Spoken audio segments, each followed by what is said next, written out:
Hallelujah. बोलो यीशु प्रभु की। बहुत धीरे बोलते हैं भाई आप। प्रभु परमेश्वर को धन्यवाद। सब लोग तैयार हैं सुनने के लिए? रेडी?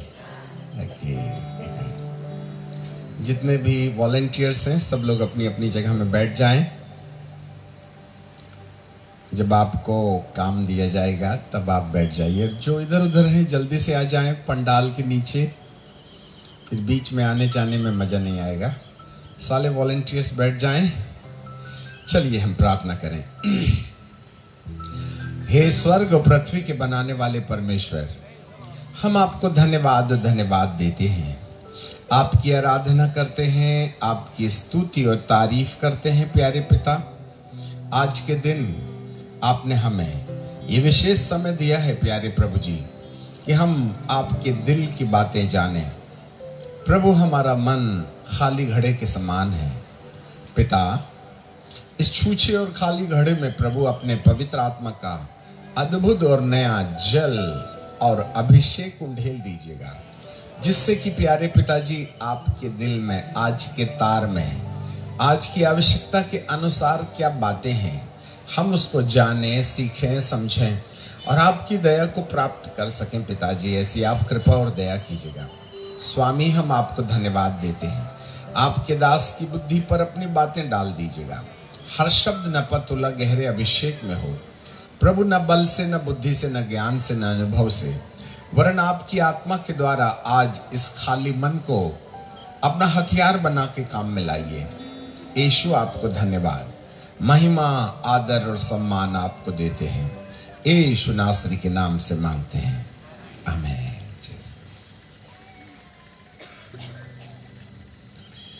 प्रभु परमेश्वर को धन्यवाद देते हैं कि पिता परमेश्वर ने हम सबको ये विशेष समय दिया है कि हम परमेश्वर के दिल की बातों को जानें, उसको समझें। और कल प्रथम दिन में हमने परमेश्वर के वचन में से जो इस 4 दिवसीय आध्यात्मिक सम्मेलन के विषय हैं, दूसरा राजा की किताब, सही हूं मैं? दूसरा राजा की किताब और उसका दूसरा अध्याय और उसके 13वें पद को, वहाँ बाइबल हमें बताती है, फिर उसने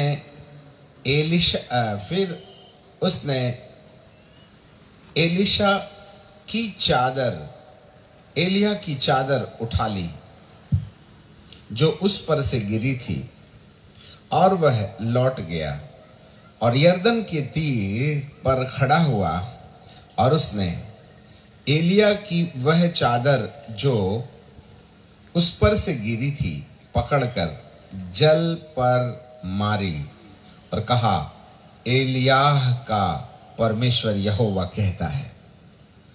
एलियाह का परमेश्वर यहोवा कहता है। अभी एलिशा को अपना परिचय नहीं मालूम है, इसलिए वह अपने स्वामी के नाम पर परमेश्वर को एड्रेस कर रहे हैं।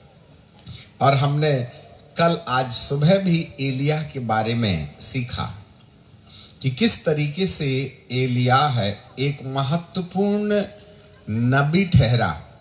देखिए, इसके पहले भी कई नबियां थे, इसके बाद में भी कई नबी हुए हैं, परंतु न जाने क्यों इस नबी को, इस भविष्यवक्ता को इतना स्थान दिया गया कि इसका नाम प्रकाशित वाक्य के आखिरी अध्यायों तक चले जाता है।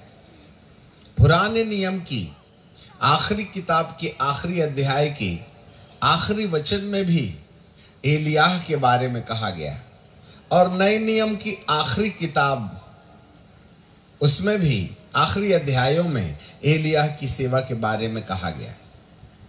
आखिर एलियाह के अंदर ऐसी कौन सी विशेषता है जो संपूर्ण बाइबल के अंदर एलियाह का नाम छाया हुआ है? और भी तो नबी थे, शामुएल भी तो था, परंतु एलियाह को जिस मिशन के लिए परमेश्वर ने धरती पर भेजा था वो बड़ा अनमोल था। आज हमने सुबह के सत्र में जो लोग आए थे उन लोगों ने परमेश्वर के वचन को सीखा कि प्रभु यीशु मसीह का 3 बार धरती के अंदर आगमन होगा, जिसमें से एक बार पूरा हुआ। पहले आगमन में यीशु दाऊद के वंश में से पैदा होकर उसने ईश्वरत्वता को धरती पर प्रकट करने के लिए शरीर में अवतरित हुए, वचन देहधारी हुआ और हमने उसकी ऐसी महिमा देखी जैसे पिता की महिमा को। और इस तरीके से परमेश्वर ने अपने अदृश्य संसार की कहानी दृश्य संसार में दिखाने के लिए यीशु मसीह को एक माध्यम बनाया, जिसमें होकर उसने संसार को अपने दिल की बातें कह दी। ये था पहला आगमन। परंतु इस पहले आगमन के अंदर जरा गौर फरमाइएगा, इस पहले आगमन के अंदर केवल यीशु परमेश्वर के भौतिक संसार में क्या कुछ वो करके तुम्हें हमें आराम देना चाहता है, केवल ये वाली सच्चाई और कहानी अकेली बात नहीं बताई, परंतु शुरुआत से लेकर अंत तक उन्होंने अद्भुत चमत्कार के द्वारा लोगों का ध्यान अपनी ओर एकाग्रचित किया। और परमेश्वर हमारे तन के, धन के, परिवार के, व्यापार के अंदर किस तरीके से सहूलियत देते हैं, आराम देते हैं, विश्राम देते हैं, इसके द्वारा उसने संपूर्ण विश्व का ध्यान अपनी ओर इकट्ठा किया। और उसी समय बीच बीच में वह जिस मकसद से आए थे उस मकसद को प्रचार करते रहे हैं।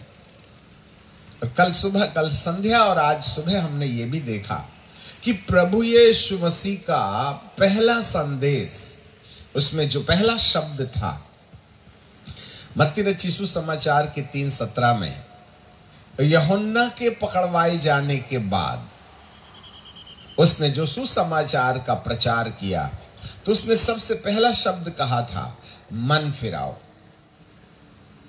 repent, the kingdom of heaven is at hand, स्वर्ग का राज्य निकट आ गया। मरकुस 1:15 में उसने साफ मार्क ने लिख दिया कि यूहन्ना बपतिस्मा देने वाले के पकड़वाए जाने के बाद यीशु मसीह प्रचार कर कहने लगे कि मन फिराओ और परमेश्वर का राज्य निकट आ गया है।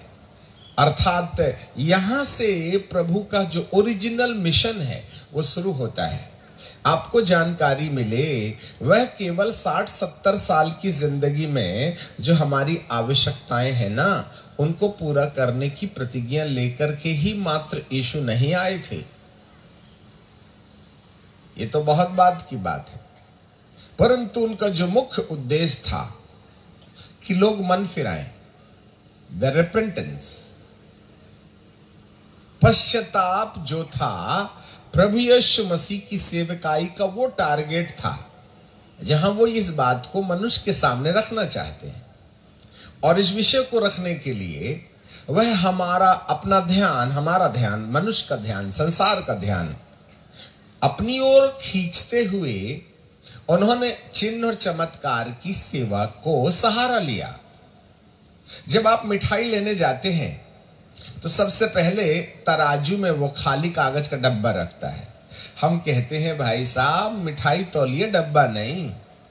परंतु वो कहते हैं थोड़ा रुको ना, मैं अपने तराजू में मिठाई नहीं ना रखूंगा, मिठाई रखने के लिए डब्बा चाहिए कि नहीं। आपको मालूम है जब आप मिठाई की कीमत देते हैं तो उसमें डब्बा का वजन भी आता है। आप कहिए सर हमको तो केवल मिठाई का वजन का कीमत देंगे, हम डब्बे का वजन नहीं देते। वे कहते हैं डब्बा बिना मिठाई नहीं मिलेगा। सो वे सबसे पहले डिब्बा रख देते हैं, 2-4 ग्राम की मिठाई तो गई मान के चलिए, फिर उसके ऊपर में मिठाई रखना शुरू करते हैं। अब आप बताइए, आपने खड्डे के डब्बे को मिठाई की कीमत में खरीद के लाया ना? अरे बोलो ना हाँ।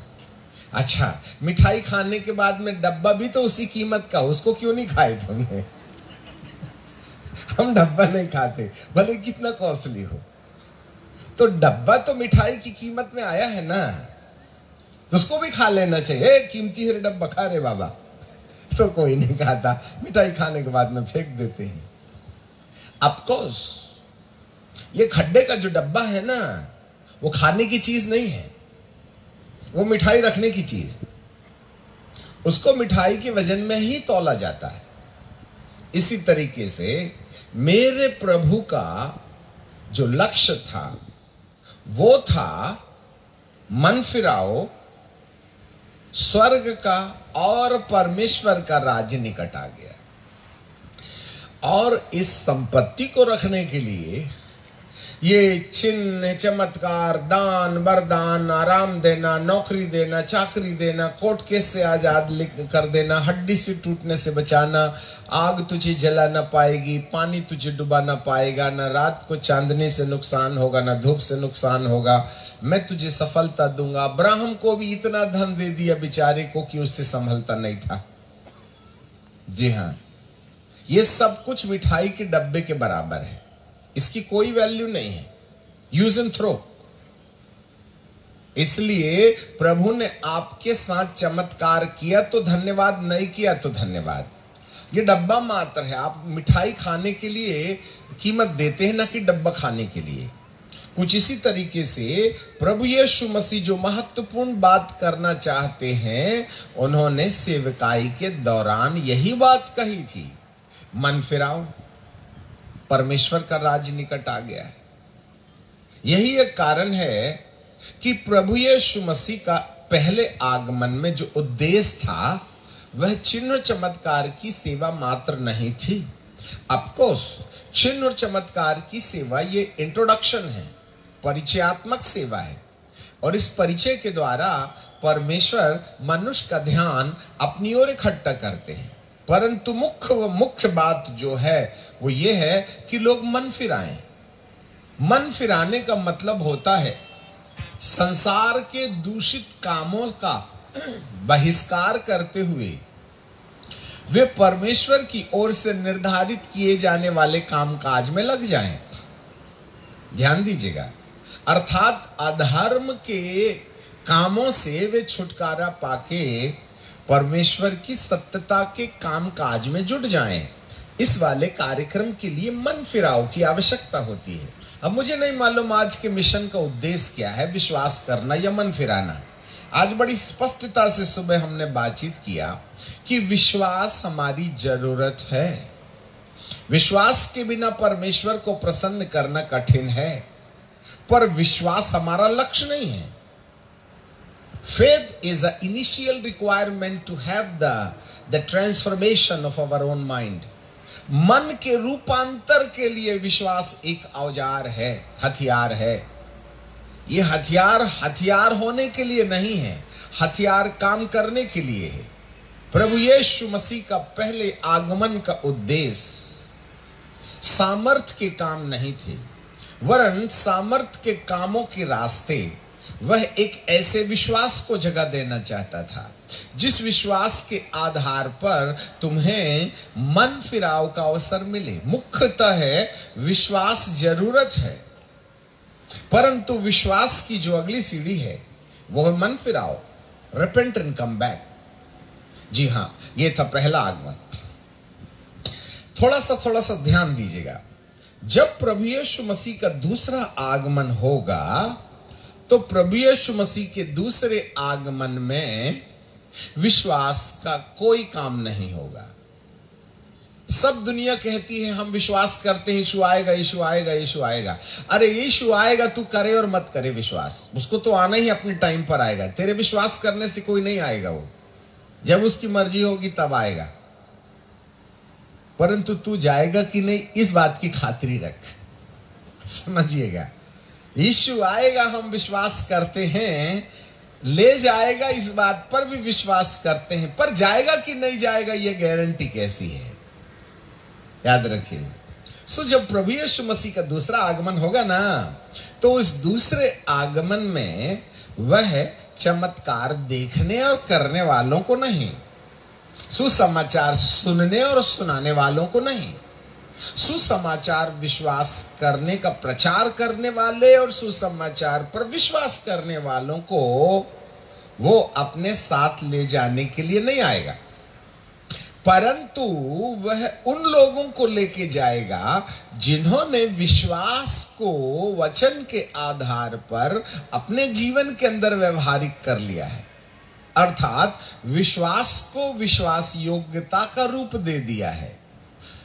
हम एक डायलॉग हर समय बोला करते हैं, प्रभु यीशु मसीह जब आएंगे तो वह विश्वासियों को लेके नहीं जाएंगे, वरन विश्वास योग्य लोगों को लेके जाएंगे। दोज हु आर फेथफुल, जिन लोगों ने विश्वास को काम के द्वारा साबित किया है, जिन लोगों ने विश्वास के द्वारा विश्वास को कर्मों से साबित किया है, केवल वे ही लोग हैं जो प्रभु यीशु मसीह के दूसरे आगमन में आसमान की बादशाहियत में जाएंगे। अब ये रहा दूसरा आगमन, जिसकी तैयारी प्रभु पहले आगमन में चमत्कार के बीच बीच कुछ कुछ बातें जो कहते रहे हैं उसको बताने के द्वारा कि मनुष्य अद्भुत चमत्कार के द्वारा परमेश्वर की ओर आकर्षित हो, और जब उसका ध्यान परमेश्वर की ओर आ जाए तब वह मन फिराव की सच्चाई मनुष्य के सामने रखे, और जो लोग मन फिराव की सच्चाई को घास देंगे, रिस्पॉन्स देंगे, वैल्यू देंगे, कीमत देंगे और उसके आधार पर विश्वास करने के बाद उस पर लग जाएंगे, तो प्रभु दूसरे आगमन में उन तमाम लोगों को प्रतिफल देने के लिए आएगा। This is the second coming of Christ. And then फिर इसके बाद में प्रभु यीशु मसीह का तीसरा आगमन। ये जो तीसरा आगमन है वो 7 कलीसिया के उठाए जाने के बाद 7 साल का जो महाक्लेश काल होगा, जिसके ठीक बीच में अरमगीदोन की लड़ाई अर्थात तृतीय विश्व युद्ध शुरू होगा, उसके आखिरी में थर्ड वर्ल्ड वॉर के एंड पॉइंट पर प्रभु यीशु मसीह स्वयं जेरूशलेम के पूर्व की ओर जो जैतून पर्वत है, जो गोल्डन गेट के जस्ट सामने है, वहां पर वो पैर रखेंगे और वहां से अपनी प्रजा की रक्षा के लिए वह ख्रिस्त विरोधी अर्थात 666 युग को वन वर्ल्ड गवर्नमेंट को चैलेंज करेंगे, और प्रभु यीशु मसीह के मुख से निकलने वाली आग समस्त दुनिया जो इकट्ठी होकर इजराइल के विरुद्ध खड़ी हो जाएगी, उसके पक्ष से प्रभु उनका सामना करेंगे। यदि आप जेरूशलेम के मंदिर को देखें तो उसके पूर्व की तरफ गोल्डन गेट है, उस गेट के आगे देखें तो किद्रोन का नाला है, उसके थोड़ा और आगे जाएं तो गेत्समनी बाग है, उसके थोड़ा और ऊपर जाएं तो यह वही पहाड़ है जिसको जहां पर प्रभु यीशु मसीह का स्वर्गारोहण हुआ था, अर्थात वो पहाड़ जिसमें यीशु मसीह तीसरे आगमन में आएंगे। और उसके और आगे चले जाएं तो यहाँ इटाली से लेकर के अरब से लेकर के मिस्र तक की तीनों तरफ की सेनाओं से जेरूशलेम घिर जाएगा, ऐसे लूका रचित सुसमाचार में लिखा है। जब कभी तुम जेरूशलेम को तीनों तरफ से दुश्मनों से घिरा हुआ देखो तो मान लेना कि तुम्हारे दुनिया के अंत का समय आ गया है। आपको मालूम है जो थर्ड वर्ल्ड वॉर का जो केंद्र बिंदु होगा वह इजराइल होगा। यह बहुत छोटा सा देश है और उस देश में सबसे महत्वपूर्ण काम जो किया जाना है वो काम है मंदिर का बनाया जाना। देखो, संपूर्ण यहूदी जाति के लोग उस मंदिर को जिसे सुलेमान ने बनाया था उसी स्थान पर मंदिर बनाने की कल्पना कर रहे हैं और लगभग उन्होंने संपूर्ण तैयारियां कर बैठी हैं। एक बात याद रखें कि यहूदियों को तो अपने तरफ से मंदिर बनाने की कल्पना है ही है, परंतु इससे ज्यादा बेचैनी लूसीफर को है मंदिर बनाने में।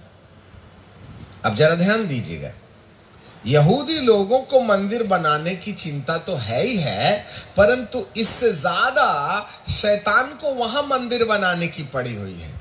क्योंकि उसको मालूम है कि जिस मंदिर में यहोवा परमेश्वर ने अपनी महिमा भेजी थी वो मंदिर नहीं रहेगा तो मैं वहां बैठूंगा कैसे।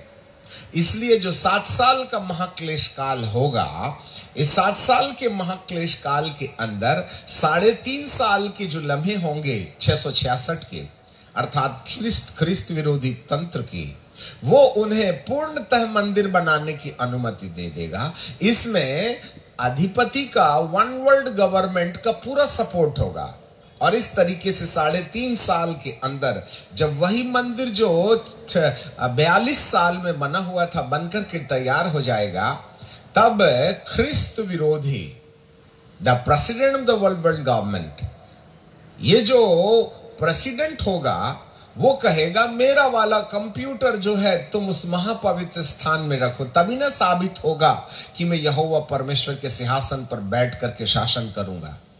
ये जिज्ञासा जब वो स्वर्ग में था ना तब से उसके अंदर थी। मैं अपना सिंहासन परमेश्वर से ऊंचा करूंगा, मैं उत्तर के पहाड़ पर चढ़ जाऊंगा और उसके तारागणों में चढ़ जाऊंगा। ऐसा कहने वाले लूसीफर इस धरती के, चलो कोई बात नहीं, स्वर्ग वाले मंदिर में नहीं गए तो कोई बात नहीं, धरती में तो मंदिर बना के हम प्रमाणित करेंगे कि हम इस संसार के ईश्वर हैं। याद रखिएगा। इसलिए जितना यहूदियों को चिंता नहीं है मंदिर बनाने की, उससे ज्यादा चिंता ख्रिस्त विरोधी को होगी, क्योंकि वह वहां बैठ करके अपना शासन करना चाहेगा। मेरे प्रियो, परंतु एक बात याद रखिएगा, मंदिर बन इसलिए नहीं पाएगा क्योंकि जब तक कलीसिया इस धरती के अंदर रहेगी तब तक पत्थर के मंदिर को बनाने का कार्यक्रम नहीं होगा। याद रखिएगा, आपको जो प्रयास करना है करते रहिए, जब तक रेप्चुरेशन नहीं होगा मंदिर का कारोबार नहीं हो सकता। इसलिए परमेश्वर ने राजनीतिज्ञों को अपने कब्जे में रख करके कहा है, खबरदार जो तुमने मंदिर बनाए, जब मेरा ओरिजिनल मंदिर यहाँ है तो तुम पत्थर का क्यों बनाओगे रे बाबा। अरे पत्थर के मंदिर को तो यीशु ने जब कलीसिया बना के चला गया ना, तो मैंने उस मंदिर को तोड़वा दिया। 70वीं एडी में वो ढा दिया गया। That was the permittable from God. परमेश्वर ने परमिशन दिया था उस मंदिर को तोड़ने के लिए, नहीं तो लोग वहां भी पशु को बलिदान करते रहते। अखमीरी रोटी के दिन में आखिरकार प्रभु यीशु मसीह ने मेमना बलिदान नहीं न किया था। संपूर्ण इजराइल में अखमीरी रोटी के पर्व में जिस दिन यीशु मसीह को पकड़वाया जाने वाला जा रहा था, उस समय हर जगह बकरे काटे जा रहे थे, मेंढे काटे जा रहे थे और वे लोग उसके मांस को भूंज भूंज करके आग में खा रहे थे, क्योंकि यह पद्धति मूसा के द्वारा परमेश्वर ने सदा की विधि के रूप में बना रखा। तो प्रभु यीशु मसीह को भी एक मेमना वगैरह ले आना चाहिए ना था ऊपर वाली कोठरी पर सजी सजाई अटारी में। तो रोटी और दाखरस थी। ये अजीब अखमीरी रोटी का पर्व था जहां मेमना नहीं था। प्रभु कहते हैं ये मेमने की जगह मैं हूं, इसलिए तुमको अब बकरों की जरूरत नहीं है, अब मेंढों की जरूरत नहीं है, मैं जो हूं। इसलिए उसने कहा लो ये मेरी रोटी है, ये मेरा शरीर है, इसे खाओ, ये मेरा लहू है, इसे पियो।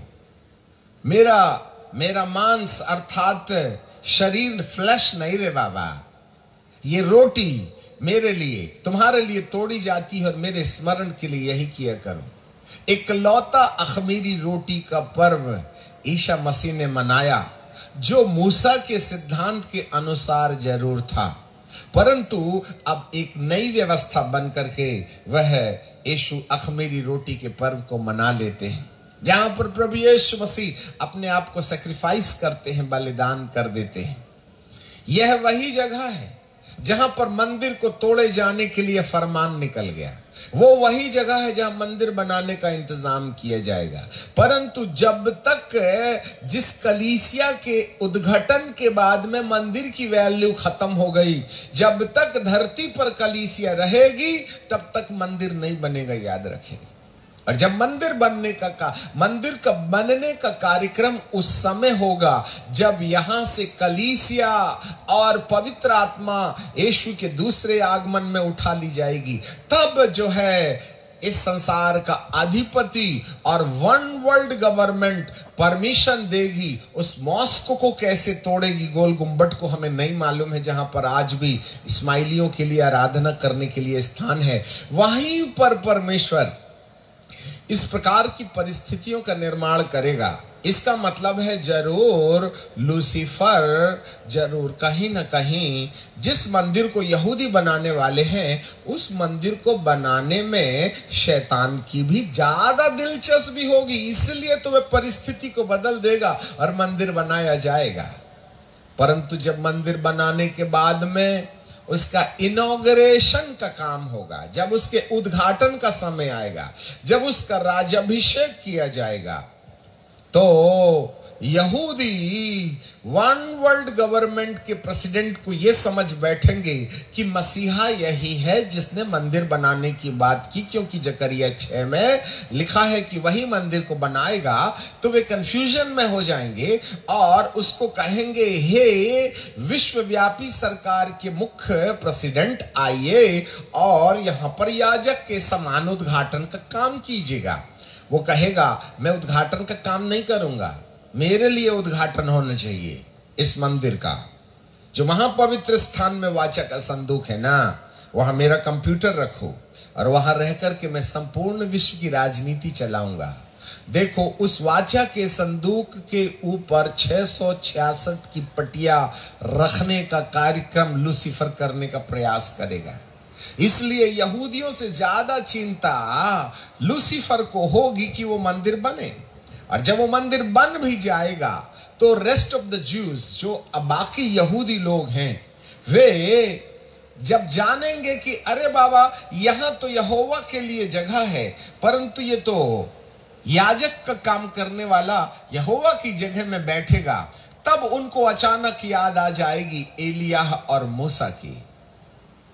तब वे वॉलिंग वेल में, जहां पर रोने वाली जो जगह है, जहां पर काली टोपी पहन करके वो झुक झुक करके सिर पटकने का ड्रामा करते हैं, आपको मालूम है वहां ओरिजिनली वे सिर में पटकने शुरू कर देंगे और पत्थर पर वह अपना सिर पटक पटक के लहूलुहान हो जाएंगे।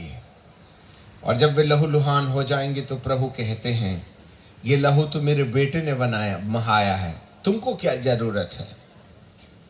तब उस लहूलुहान यहूदियों के लहू को देख करके प्रभु उनकी विनती सुन करके 2 नबियों को भेजेगा, और उसमें से एक होगा एलिया, दूसरा होगा मोसे।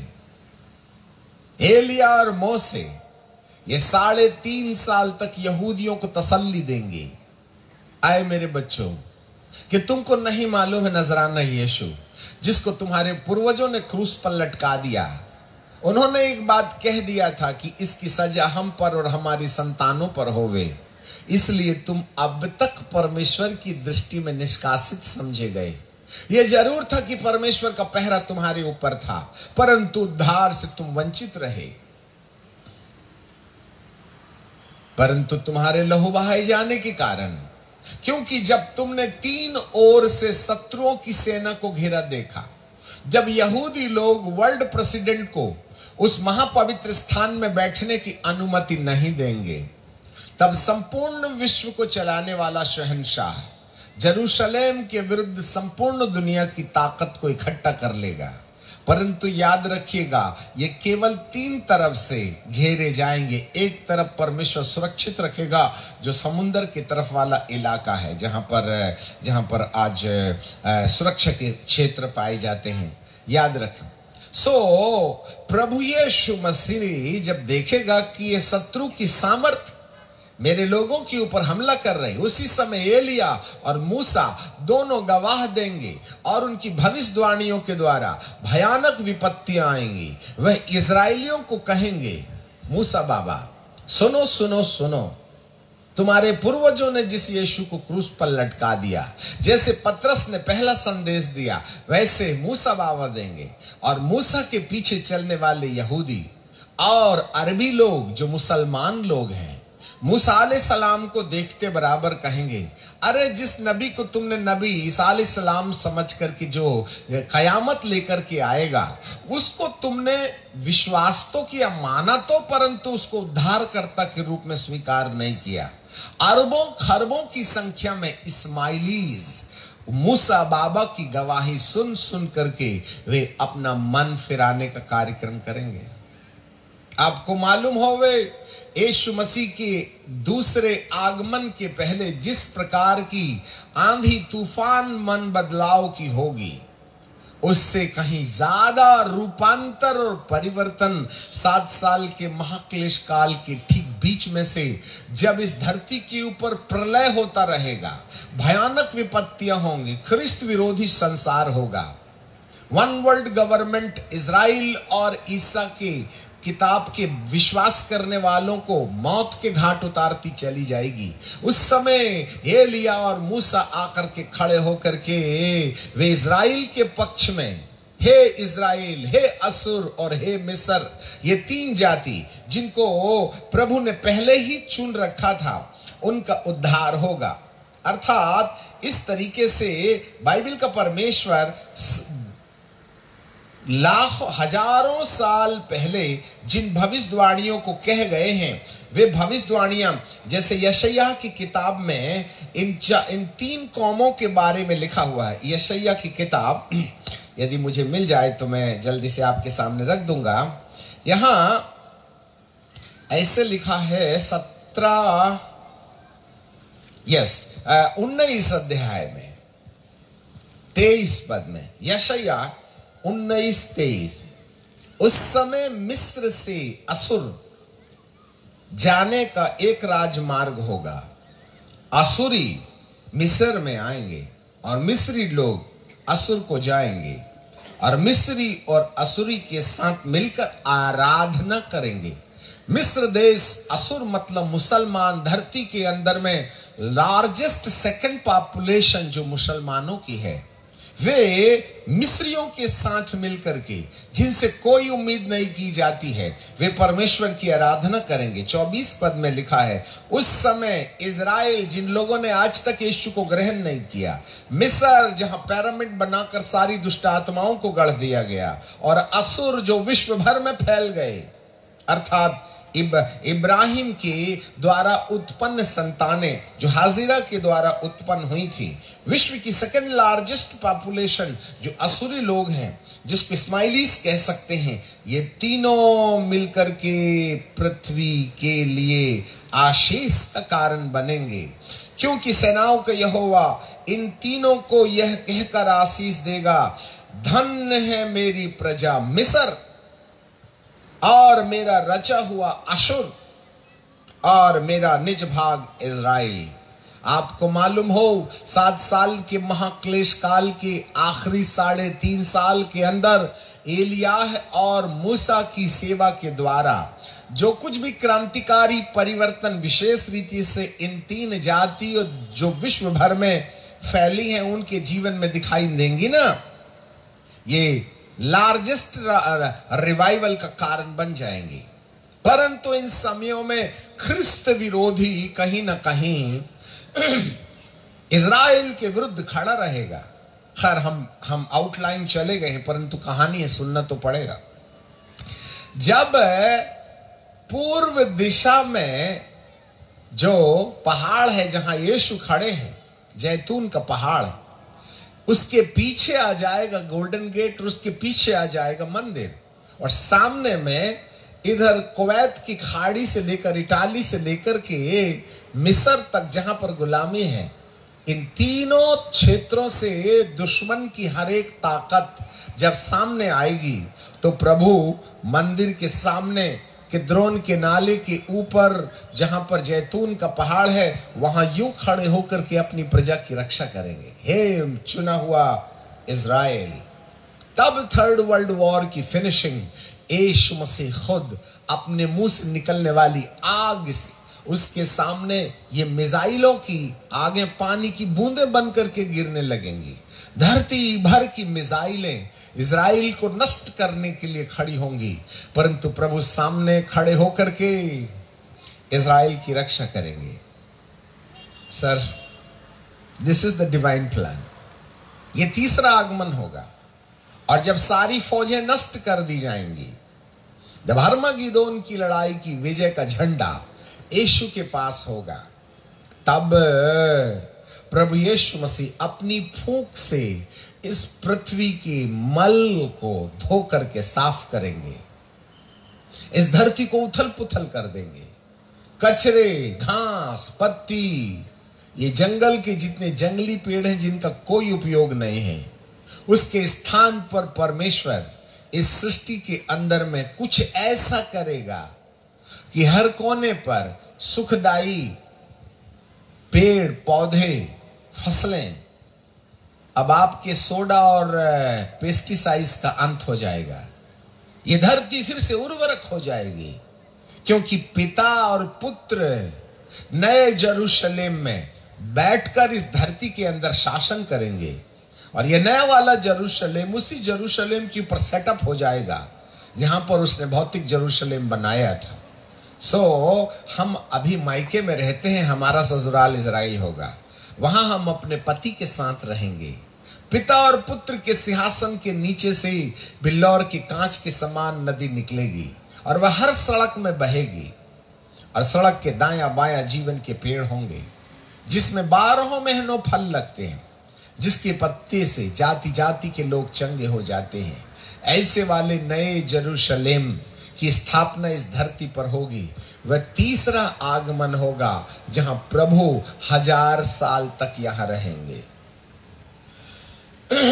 ये 3 आगमन है।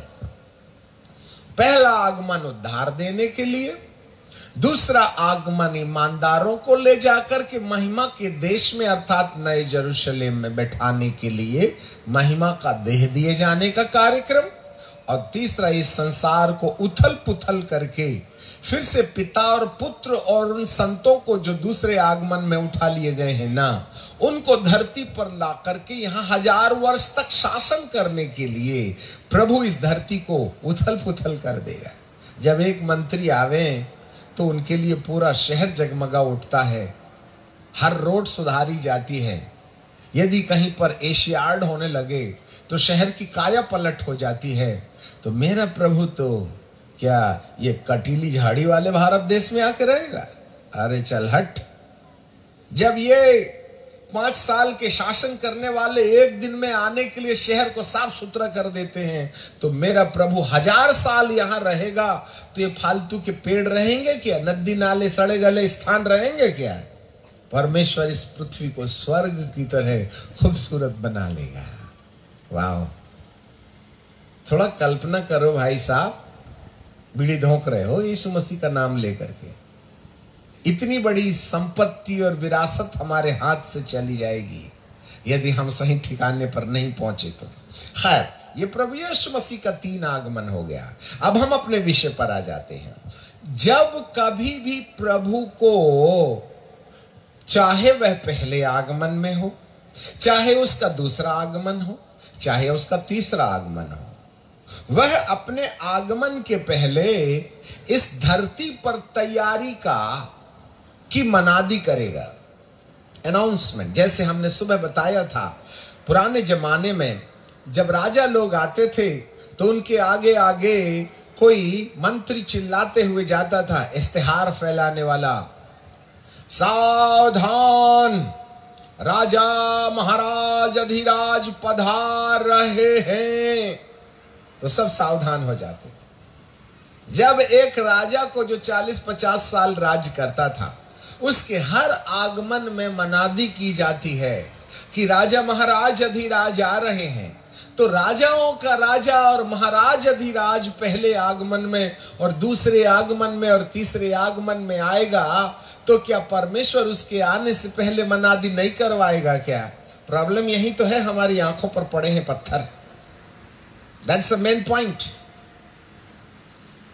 चाहे प्रभु यीशु मसीह का प्रथम आगमन हो, चाहे प्रभु यीशु का दूसरा आगमन हो, चाहे प्रभु यीशु मसीह का तीसरा आगमन हो, हर आगमन के पहले मनादी का किया जाना, तैयारी का किया जाना एक जरूरी चीज है।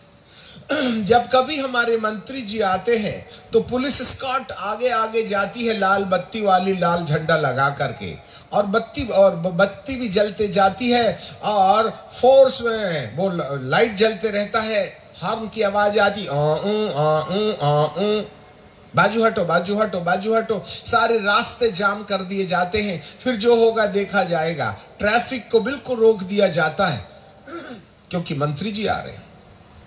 जब एक साधारण मंत्री के लिए इतनी तैयारी है, तो हमारा प्रभु जिसने मौत के ऊपर विजय पाया है, क्या वो चुपचाप चोर के समान आ जाएगा? इनके लिए आएगा, रोड के उस पार वालों के लिए, हमारे लिए नहीं आएगा, क्योंकि हम परमेश्वर को जानते हैं, इसलिए वह बता जता के आएगा।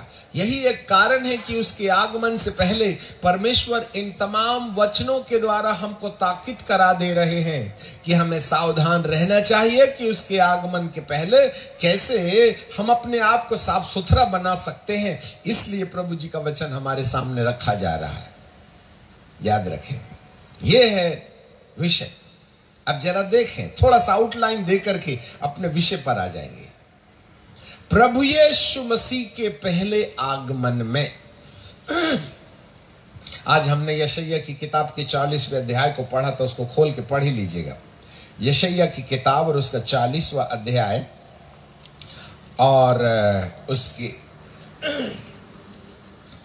3 पद से, किसी की पुकार सुनाई देती है जंगल में, शहर का काम ही नहीं है, यहोवा का मार्ग सुधारो, हमारे लिए अराबा में एक राजमार्ग चौरस करो। हर एक तराई भर दी जाए और हर एक पहाड़ और पहाड़ी गिरा दी जाए, और जो टेढ़ा है ना वह सीधा, और जो ऊंचा नीचा है वह चौरस किया जाए। तब यहोवा का तेज प्रकट होगा। अब तेज बोले तो प्रभु का पहला आगमन, प्रभु का दूसरा आगमन और प्रभु का तीसरा आगमन। चाहे उसका पहला आगमन हो, चाहे उसका दूसरा आगमन हो, चाहे उसका तीसरा आगमन हो, हर आगमन के पहले ये तैयारियां बहुत जरूरी चीज है। जंगल में किसी की पुकार सुनाई देती है, अराबे में राजमार्ग तैयार करो, prepare the highway for the Lord. प्रभु यीशु मसीह के पहले आगमन में भी राजमार्ग तैयार करने का कार्यक्रम यूहन्ना बपतिस्मा देने वाले ने किया। और आज सुबह हम देख चुके थे कि यूहन्ना बपतिस्मा देने वाले को जब सेवा दी गई ना, तो उसके ऊपर जो अभिषेक भेजा गया था, जिसको लूका रचित सुसमाचार के पहले अध्याय में हमने देखा था, बार बार उसको याद दिला रहे हैं, जिससे कि हमारे माथे पर वो याद आ जाए और हम उसको भूल न जाएं। लूका रचित सुसमाचार उसका पहला अध्याय और उसके 14वां पद से, यूहन्ना के पैदा होने की कहानी में तुझे आनंद और हर्ष होगा और बहुत लोग उसके जन्म के कारण आनंदित होंगे। वह प्रभु के सामने, पिन पॉइंट, वह प्रभु के सामने महान होगा, दाखरस और मदिरा कभी न पिएगा, माता के गर्भ से ही पवित्र आत्मा से परिपूर्ण हो जाएगा। इजराइलियों में से, यह है उसका मिशन, 16 को अंडरलाइन कीजिए। और बहुतेरों, और इजराइल में से बहुतेरों को, सबको नहीं, बहुतेरों को, पहले आगमन में बहुतेरे आए, दूसरे आगमन में भी बहुतेरे होंगे, परंतु तीसरे आगमन में कंप्लीट होंगे। None of the Jew is going to be left. जरा सब लोग बुरी लोगों को याद रखना है, एक भी इजरायली ब्लड से उत्पन्न हुआ व्यक्ति, यहूदी ब्लड से उत्पन्न हुआ, 12 गोत्रों में से जितने भी वंशज धरती पर पैदा हुए हैं, उनमें से एक को भी परमेश्वर इस धरती पर नहीं छोड़ेगा। They are going to be saved. यदि दूसरे आगमन में उनका उद्धार नहीं हुआ, तो तीसरे आगमन में मूसा उनको ठीक ठिकाने लगा देगा, परंतु उसकी प्रजा को वह कभी नरक नहीं जाने देगा। उसके चक्कर में हमारा भी नंबर लग जाएगा। चलिए आगे पढ़ें। बहुतेरे इजराइलियों को, यहां पर पहले आगमन की चर्चा है, इसलिए संपूर्ण यहूदी लोग प्रभु जी के पास नहीं आए, परंतु कुछ यहूदी जरूर प्रभु जी के पास में आ गए और उन्होंने उद्धार को देख लिया और वे संपूर्ण विश्व में जाकर के कहीं ना कहीं सुसमाचार की सेवा में लग गए। बहुतेरों को वह प्रभु की ओर फेरेगा। और 17 में लिखा है, वह एलियाह की आत्मा और सामर्थ में होकर उसकी आगे आगे रास्ता तैयार करने, पहाड़ों को ढाकर तराइयों को भरने, टेढ़े को सीधा करने और एक राजमार्ग तैयार करने के लिए इस्तेमाल किया जाएगा। और उसकी शर्त यह होगी कि वह जो लोग परमेश्वर की आज्ञा नहीं मानते हैं उनको धर्मी, विश्वास वाले धर्मी नहीं, काम वाले धर्मी। देखो, विश्वास दो प्रकार के हैं। एक विश्वास जिसमें हम यीशु की मृत्यु पर विश्वास करते हैं, मारा गया, गाड़ा गया, जी उठा, मैंने बीड़ी पिया, मैंने गलती किया, मैंने ये किया, प्रभु मेरे दिल में आ जा, मेरे पाप क्षमा कर दे, प्रभु तेरी पीठ पर मार खाने से मैं चंगा हुआ, खट से प्रभु चंगाई दे देते हैं। जो उद्धार है ना, इस विश्वास में दिमागी कसरत की आवश्यकता है। चंगाई है ना, उसमें विश्वासी कसरत की, दिमागी कसरत के विश्वास की जरूरत है। परंतु एक और विश्वास है, वो विश्वास दिमागी नहीं है। मूसा को परमेश्वर पिता ने एक बात कहा था, अब तक लाठी से चमत्कार करने वाले मूसा को प्रभु जी ने कहा, अपनी लाठी उठा ले और मरीबा नाम सोते वाली चट्टान के पास में तू जाना, लाठी जरूर लेना, परंतु आज लाठी का काम न रह जाएगा, तू उस चट्टान से बात करना तो वह तुझे जल देगी। ये बातें मूसा ने सुना और आधा नहीं सुना और चल पड़ा। गुस्से में था, टेंशन में था, क्योंकि इजरायली लोग थोड़ा उसको ज्यादा ही टेंशन दे दिए थे पानी के चक्कर में। कई बार हम भी थोड़ा ज्यादा टेंशन में रहते हैं, इसलिए अनाप शनाप प्रचार करते हैं। बीबी खड़ी रहती ना बेलन लेके, आइए आइए सर पकाऊंगी तुम्हारा, बच्चे रो रहे, फीस नहीं है। हाँ, प्रचार करने गए थे, अब टेंशन तो हो गई भैया। इसलिए जितने भी प्रभु के लोग हैं उनके पीछे 2-4 भूत 24 घंटे लगे ही रहते हैं। सावधान रहना, आप एक भी खुदा का दास नहीं होगा जिनके बाल बच्चे और बीबी ना सताते होंगे। मैं बड़े अनुभव की बात कह रहे हैं भाईजान। भारत के धरती के अंदर में एक भी परमेश्वर का अभिषिक्त ऐसा नहीं होगा जिसको बीवी से टेंशन नहीं मिला होगा, बच्चे से टेंशन नहीं मिला होगा, पैसे की कमी से टेंशन नहीं मिला होगा, पड़ोसी से टेंशन नहीं मिला होगा।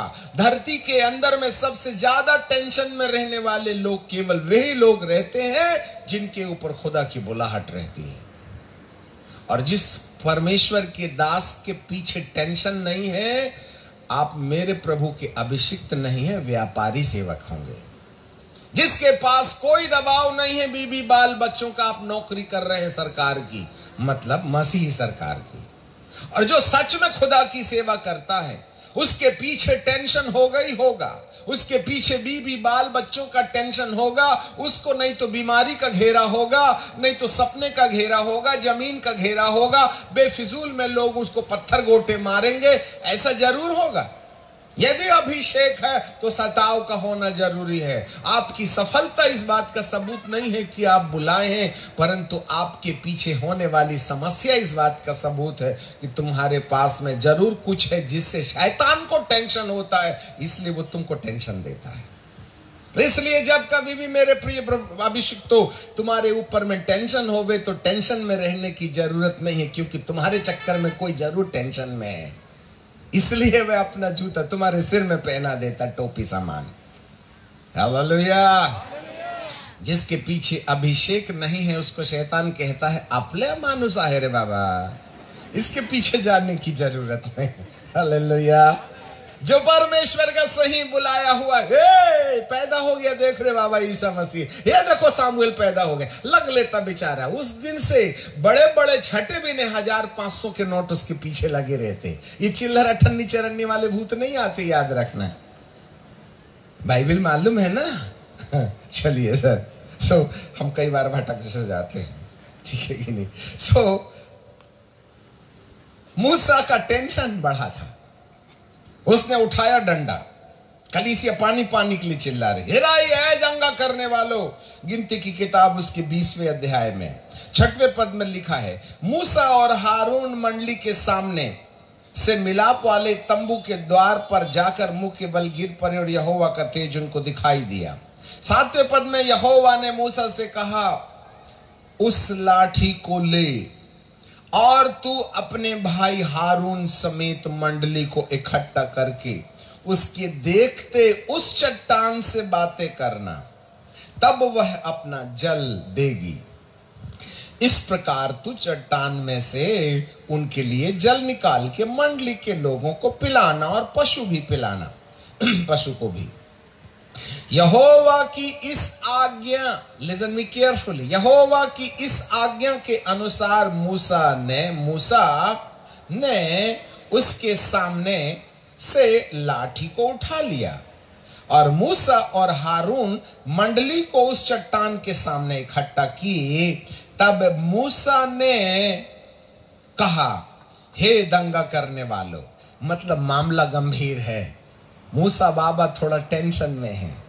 ए दंगा करने वालों, इतने नम्र आदमी से इतनी अशोभनीय भाषा पसंद नहीं आती। प्रभु इसी के चक्कर में तो आया था इसके पास, ए मूसा, धरती भर में तेरे समान नम्र कोई नहीं है रे, इसलिए तू दुआ नहीं भी कर रहा है तो अभी मैं खुद ही आ गया जलती हुई झाड़ी में तुझे दर्शन देने के लिए। परंतु ये मूसा जिसको परमेश्वर नम्रता के चक्कर में दर्शन दिया था, इसका आज तो मिजाज कुछ बिगड़ा ही बिगड़ा नजर आ रहा है। इसलिए जब कभी आप तनाव में रहे ना, तो प्रचार अपने पड़ोसी को सौंप दें, क्योंकि आप सही नहीं हैं, गलती हो सकती प्रचार में। इसलिए घर में यदि परिवार में शनिवार की रात बीबी से कुछ हो ही गया है, तो अपने असिस्टेंट को दे दो प्रचार करने के लिए, गड़बड़ होने की संभावना है। देखो भाई, हम बड़े अंदाज की बात करते हैं, हमारे साथ तो ऐसा ही होता है। यदि ऐसा नहीं होता है तो मैं सच्चा परमेश्वर का दास नहीं हूं, याद रखिएगा। हमको भी हमारे बेटे टेंशन देते हैं, परंतु कब तक देंगे वो, क्योंकि वो भी तो किसी दूसरे को टेंशन देने के लिए पैदा हुए हैं। नहीं समझ में आ गई, इसलिए इसको बुरा मत समझिए, अंग है हमारे जीवन का। सो मूसा का दिमाग खराब था। ए दंगा करने वालों, क्या हमको तुम्हारे लिए चट्टान में से पानी निकालना पड़ेगा? प्रभु कहते, ये मूसा तू कब से निकालने लगा रे पानी, तो मेरी जगह ले लिया। ये स्वाभिमानियों का सामना करता है और दीनों पर दया करता है। मूसा का मिजाज बिगड़ा हुआ था, उसने उठाया डंडा और उठा के ठका ठक 2 बार लाठी मारी और वहां से पानी फूट निकला। पानी का फूट निकलना यह परमेश्वर की मजबूरी थी, क्योंकि मूसा से तो बाद में निपटेंगे, परंतु इतने ढेर लोगों को पानी तो पिलाना ही ना पड़ेगा। एक मरेगा, इसके साथ बाकी लोगों को मौत की घाट क्यों उतार दूं? परंतु जब पानी वगैरह पीने के बाद में मूसा ने कहा, वाह मजा आ गया, बहुत मीठा पानी, बिस्लरी जैसा लग रहा है। तब धीरे से एक आवाज सुनाई देती है। 12वें पद में लिखा है, परंतु मूसा और हारून से यहोवा ने कहा, तुमने जो मुझ पर विश्वास नहीं किया, हमारे पीछे बोलिए, तुमने जो मुझ पर विश्वास नहीं किया। जोर से बोलो ना, तुमने जो मुझ पर विश्वास नहीं किया। तो फिर आपको यहां पर विश्वास की क्या परिभाषा समझ में आती है? इस वचन के अनुसार विश्वास की परिभाषा है क्या?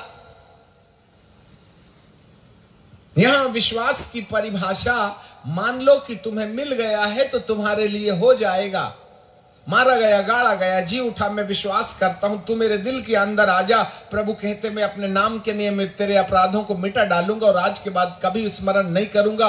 और गए पानी में डुबुक करके निकल आए। हो गया खेल तुम्हारा, ऊपर का रिजर्वेशन, पाप क्षमा। उस विश्वास से और इस विश्वास में क्या अंतर है?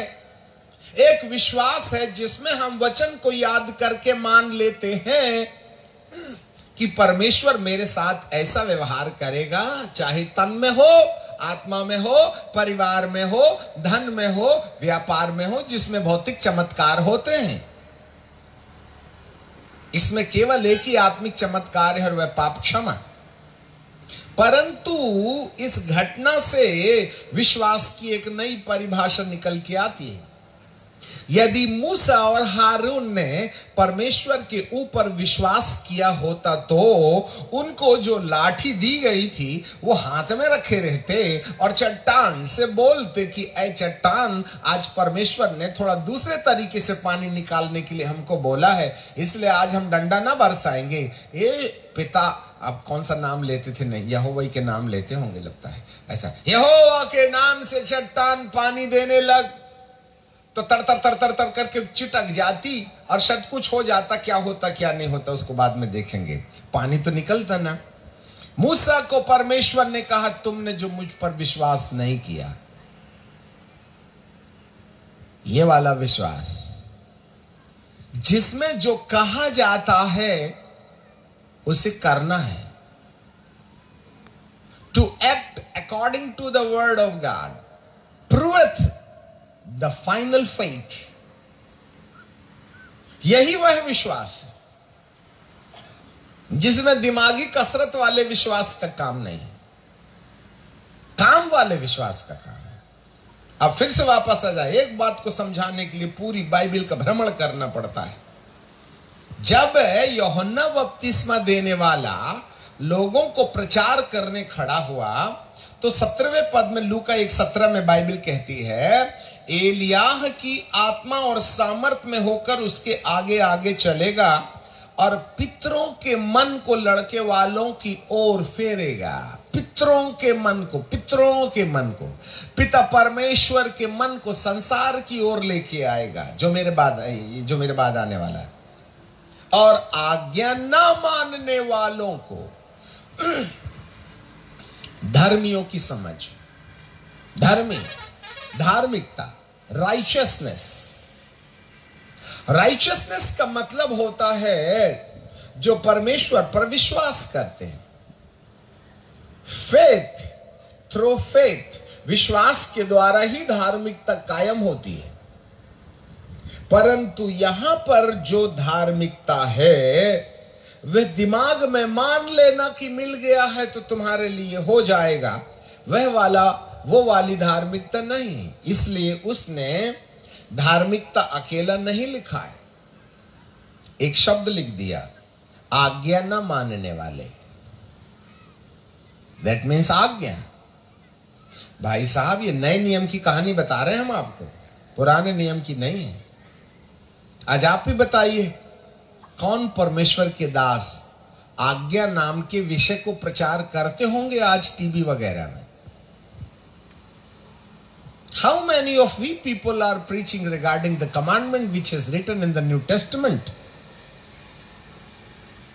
आपने भी सुनाया है बहुतों को। किसको हमने सुनाए बाइबल में यह लिखा है कि करना चाहिए? किसने पहाड़ी उपदेश में संदेश दिया था? मुझे बताइए। मुझे धरती के अंदर में एक किताब बता दीजिए गुरुदेवो, जिसमें पहाड़ी उपदेश पर एक बुकलेट लिखी होगी जिसमें खुदा ने सिर्फ करने के लिए कहा, do this and do not do this. आपने कभी कोई बुकलेट पढ़ी थी पहाड़ी उपदेश के ऊपर? मैंने तो नहीं पढ़ी 40 साल के दौरान।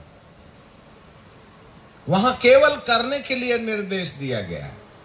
पहाड़ी उपदेश दिमागी वाले विश्वास का काम नहीं है। पहाड़ी उपदेश व्यवहारिक जीवन है। The word of God in action. आज्ञा का कोई प्रचार नहीं करता। रोमियो 7:1 में लिखा, दोष मत लगाओ कि तुम पर भी दोष लगाया जाए। किसने बोला दोष नहीं लगाना चाहिए? आज कौन प्रचारक प्रचार कर रहे हैं कि हमें दोष नहीं लगाना चाहिए? सबसे पहले तो हमने लगा दी, वो पादरी ठीक नहीं, वो कलीसिया ठीक नहीं, वो सिद्धांत ठीक नहीं। सबसे ज्यादा तो हम ही लोग दोष लगा रहे। बैर मत करो। जय मसीह की ब्रदर। हाथ मिलता है पर दिल नहीं मिलता है। आपको क्या लगता है, हमें ये वाले समझ है क्या? Do we know the commandment? Musa को चट्टान पर बात करने बोला गया था, उसने लाठी मारा और लाठी मारने के द्वारा उसने आज्ञा का उल्लंघन किया। He disobeyed the commandment of God। और जब उसने आज्ञा को तोड़ करके आज्ञा के विरुद्ध काम किया ना, तब इसके कारण से परमेश्वर पिता ने उसको अविश्वासी की लिस्ट में लाके खड़ा कर दिया। हाँ, और इसी कारण से परमेश्वर ने कहा, मूसा इधर आजा, इधर आजा, मैं तुझको दिखाऊंगा जरूर पहाड़ से।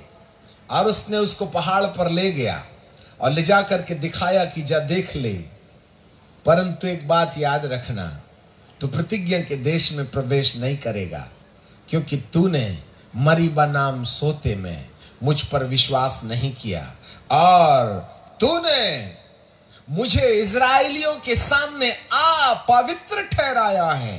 हे प्रभु, तुझे अपवित्र ठहराने का मतलब क्या है? मेरी बात को नहीं मानना ही अपवित्र ठहराना है। मेरी बात को मानना ही पवित्र ठहराया जाना है। प्रभु यीशु मसीह के चेले लोगों ने कहा, प्रभु हमको प्रार्थना करना सिखा दे। तो प्रभु यीशु मसीह ने प्रार्थना करना सिखाया और हमने रट्टू तोता समान उसको रट लिया। हे हमारे पिता, तेरा नाम पवित्र माना जाए। प्रभु कहते हैं, अच्छा हो गया तूने दुआ किया बोल के मेरा नाम पवित्र हो गया। तू करता नहीं तो मेरा नाम तो पवित्र होने ही वाला नहीं था। वारे हीरो। प्रभु कहते हैं, दुआ करने की बात नहीं कर रहा हूं मैं, मेरा नाम पवित्र मानने के लिए मूसा की ये कहानी याद करना पड़ेगा। ये रट्टू तोता समान दुआ करो मत तुम। हे हमारे पिता, तू जो आसमान में है, तेरा नाम पवित्र माना जाए। तो पवित्र मानना चाहिए बोल करके हमको दुआ की जरूरत नहीं ना है। हमको तो जरूरत है कि जो बात वो बोल रहा है उसको माने, तब हम इजराइल के सामने परमेश्वर को पवित्र ठहराएंगे। ये दुआ नहीं है, निर्देश है। कितने मानते हैं आप ही बताइए परमेश्वर की आज्ञा को, जिससे कि वे परमेश्वर का नाम पवित्र लोगों के सामने पवित्र ठहराएं? बीड़ी बुझा करके कह रहे हैं, पिता तेरा नाम पवित्र माना जाए। प्रभु कहते, ठहर, फालतू की बात मत कर। बदबू आ रही है तमाकू की, गुटखा खाया है।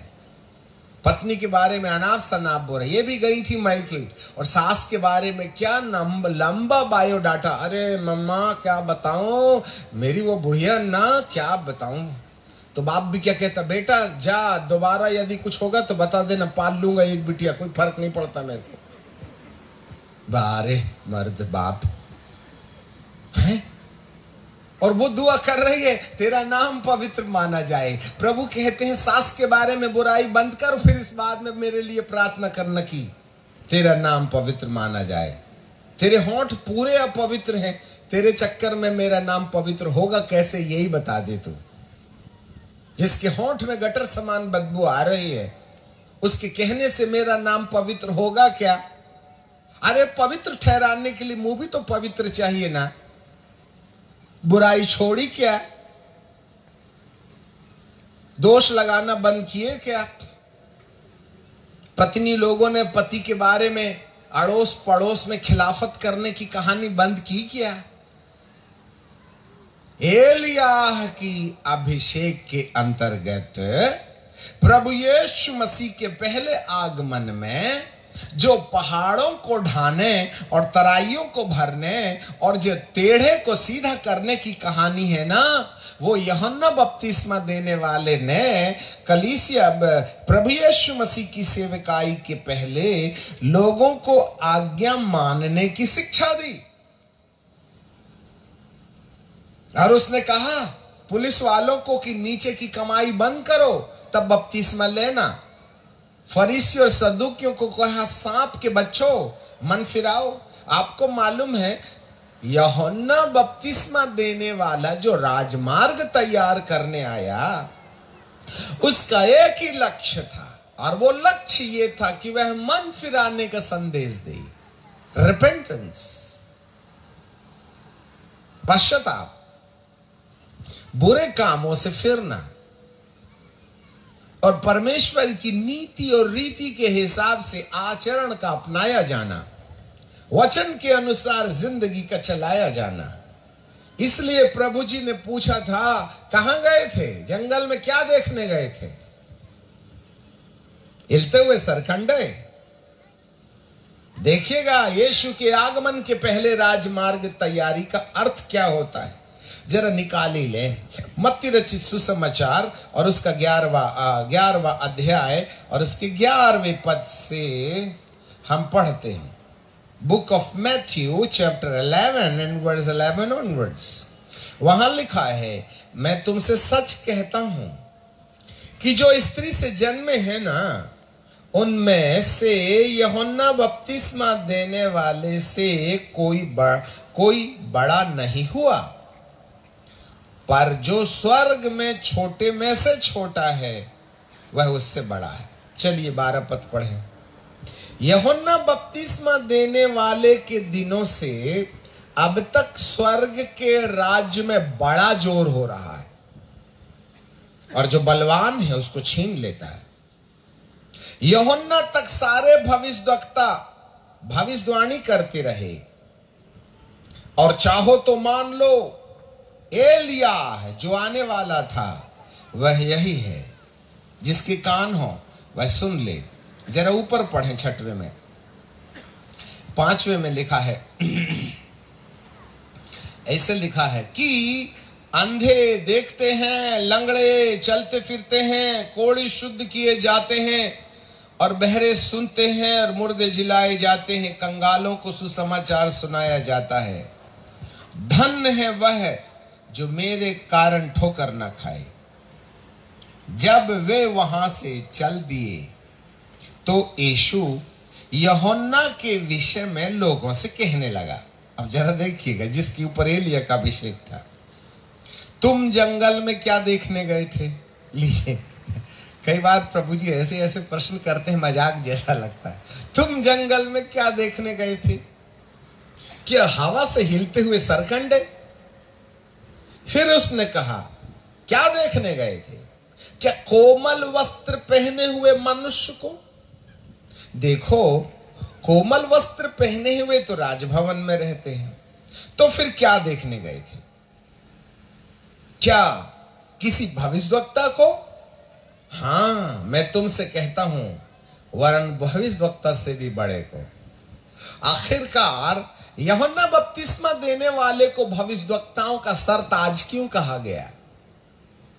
Listen me carefully. यूहन्ना बपतिस्मा देने वाले को भविष्यद्वक्ताओं में सबसे बड़ा क्यों कहा गया? क्योंकि उसकी सेवकाई के अंदर 12वें पद में लिखा है, 12वें पद में, यूहन्ना बपतिस्मा देने वाले के दिनों से जिसके ऊपर एलिया का अभिषेक था, स्वर्ग के राज्य में बड़ा जोर हो रहा है। जोर, रस्सा खिंचाई। आजकल ये वाली स्पर्धा नहीं होती है। जब हम छोटे थे तो हमने देखा था, बड़ा मोटा रस्सा हमारे स्कूल में हुआ करता था।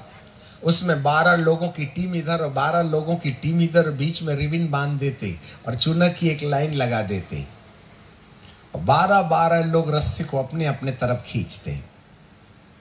जो टीम खींच लेती वो जीत जाती, और जो टीम खींचा जाती वो हार जाती। ऐसे ही स्वर्ग के राज्य में रस्सा खिंचाई चल रही है। यहां पर प्रभु जी ने यह नहीं कहा कि यहोवा परमेश्वर वाली टीम जीत जाएगी। उसने कहा जो बलवान है। कभी परमेश्वर बलवान हो जाता है, कभी शैतान बलवान हो जाता है। कभी ये रिबिन जो है शैतान की तरफ खींचा जाती है, कई बार जो है परमेश्वर की ओर खींचा जाती है। मैं प्रभु जी से पूछूं, हे प्रभु, ये शैतान की तरफ रिबिन क्यों खींच जाती है? वो बलवान क्यों बन जाता है? यूहन्ना बपतिस्मा देने वाले के पास में जो आवश्यक सामग्री थी वो ये थी, वो कहता था मन फिराओ। Listen me carefully. जब जब लोगों ने मन फिराया, परमेश्वर की ओर रस्सा खिंच गया। और जब जब लोगों ने मन फिराने का काम रोक दिया, रस्सा शैतान की तरफ खिंच गया। जो बलवान है उसे छीन लेता है। मैं परमेश्वर से कहूं, हे पिता, एलिया ने आग गिराया, यशायाह ने भविष्यद्वक्ताणी की, यिर्मयाह ने इतनी बातें कही, यहेजकेल की तो बात ही मत करना, इतनी साफ सुथरी भविष्यवाणी। उसके बाद भी तो हुआ करते थे अगबुस जैसे भविष्यद्वक्ता नए नियम में। उन तमाम भविष्यद्वक्ताओं के कारण से स्वर्ग के राज्य में खिंचाई का काम क्यों नहीं हुआ? तो पवित्र आत्मा मुझे कहेंगे, बेटा, उन्होंने चमत्कार किए, सामर्थ्य के काम किए, बड़े अद्भुत। कोई आग गिरा रहा, कोई पानी बंद कर रहा, कोई कुछ कर रहा, कोई कुछ कर रहा, कोई मुर्दा जिला रहा, सब कुछ उठपटांग भौतिक संसार में किए। परंतु मेरा ये दास था, उसने एक भी सिर दर्द अच्छा नहीं किया।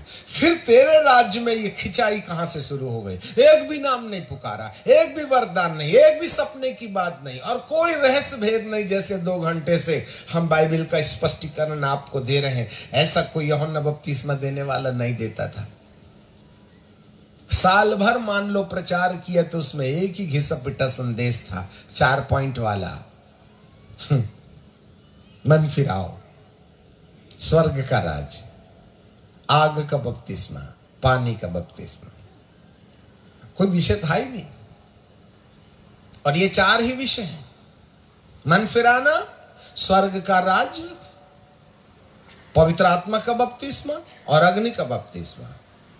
जिस कलीसिया में, जिस विश्वासी जगत के अंदर इन 4 चिपों को निकाल दिया जाए, शैतान कहेगा अपले मानुस आहे।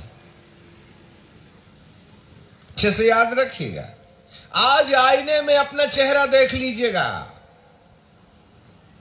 स्वर्ग के राज्य में रस्सा खिंचाई का कारण है मन फिराओ।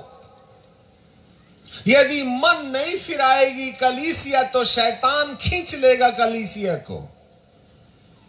तुम कितनी ही प्रार्थना क्यों ना करो, मैं तुम्हारी नहीं सुनूंगा।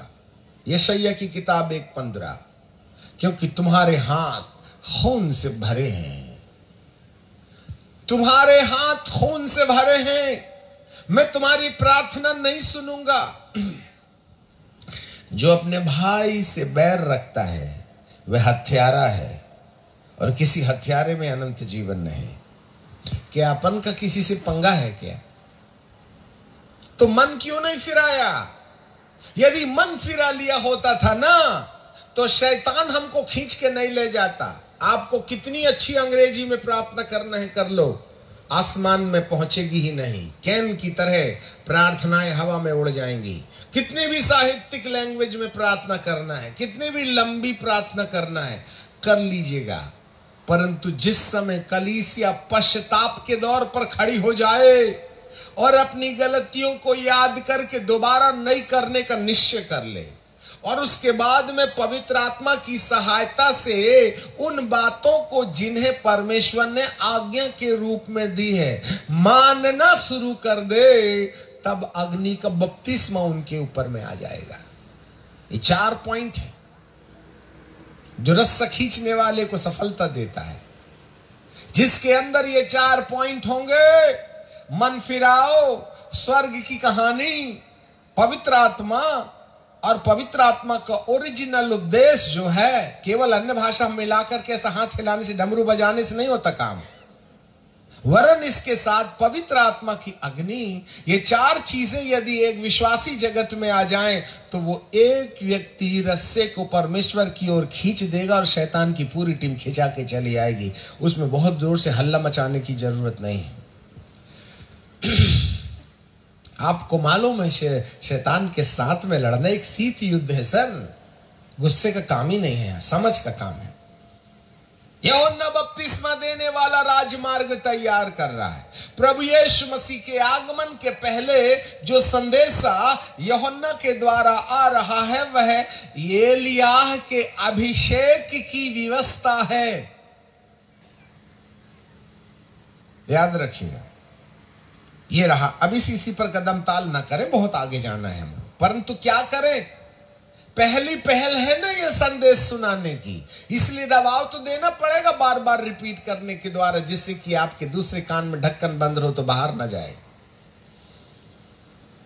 अब हम तीसरे आगमन में चलते हैं, the third coming of Christ. Second coming को हम बाद में टच करेंगे, क्योंकि जो पहले आगमन की घटना जो ऑलरेडी हो गई है उस पर ध्यान दे दिया, और तीसरे आगमन की घटना जो भौतिक संसार में घटेगी वो आत्मिक नहीं होगी, भौतिक होगी। द मटेरियल वर्ल्ड में Moses and Elijah in flash they will come down from heaven, वे इस संसार में आ जाएंगे और 3.5 साल तक दृश्य संसार में गवाहियां होंगी।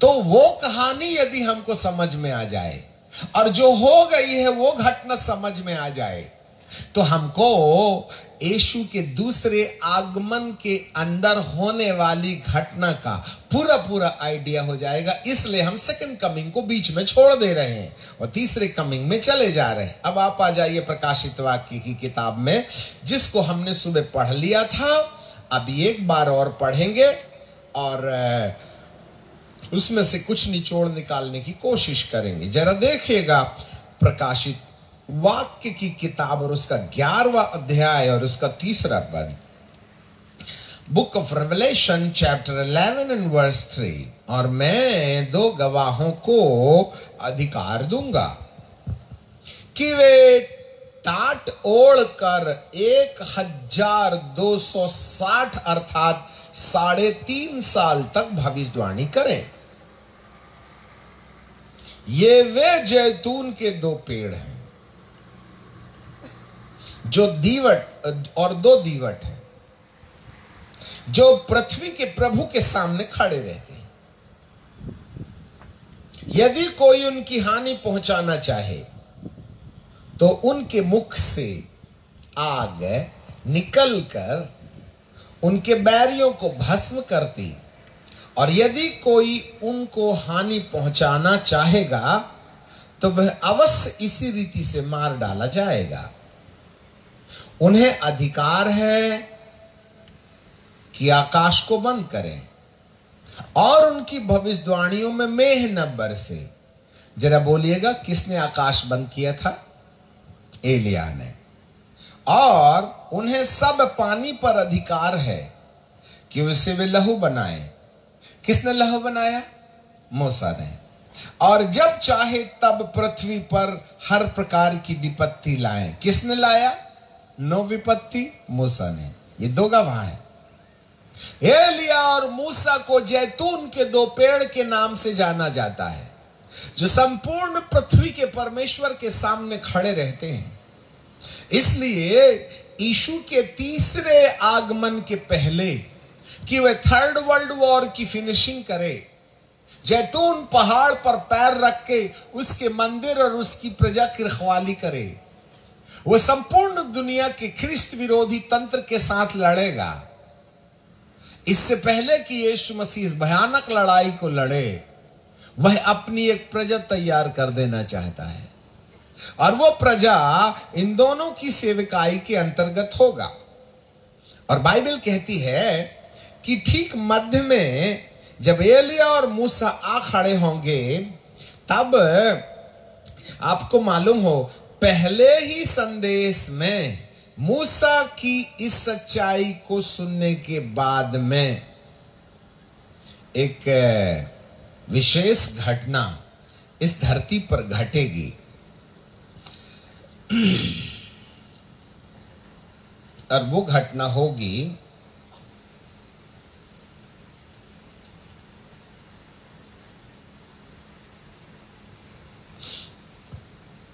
प्रकाशित वाक्य की किताब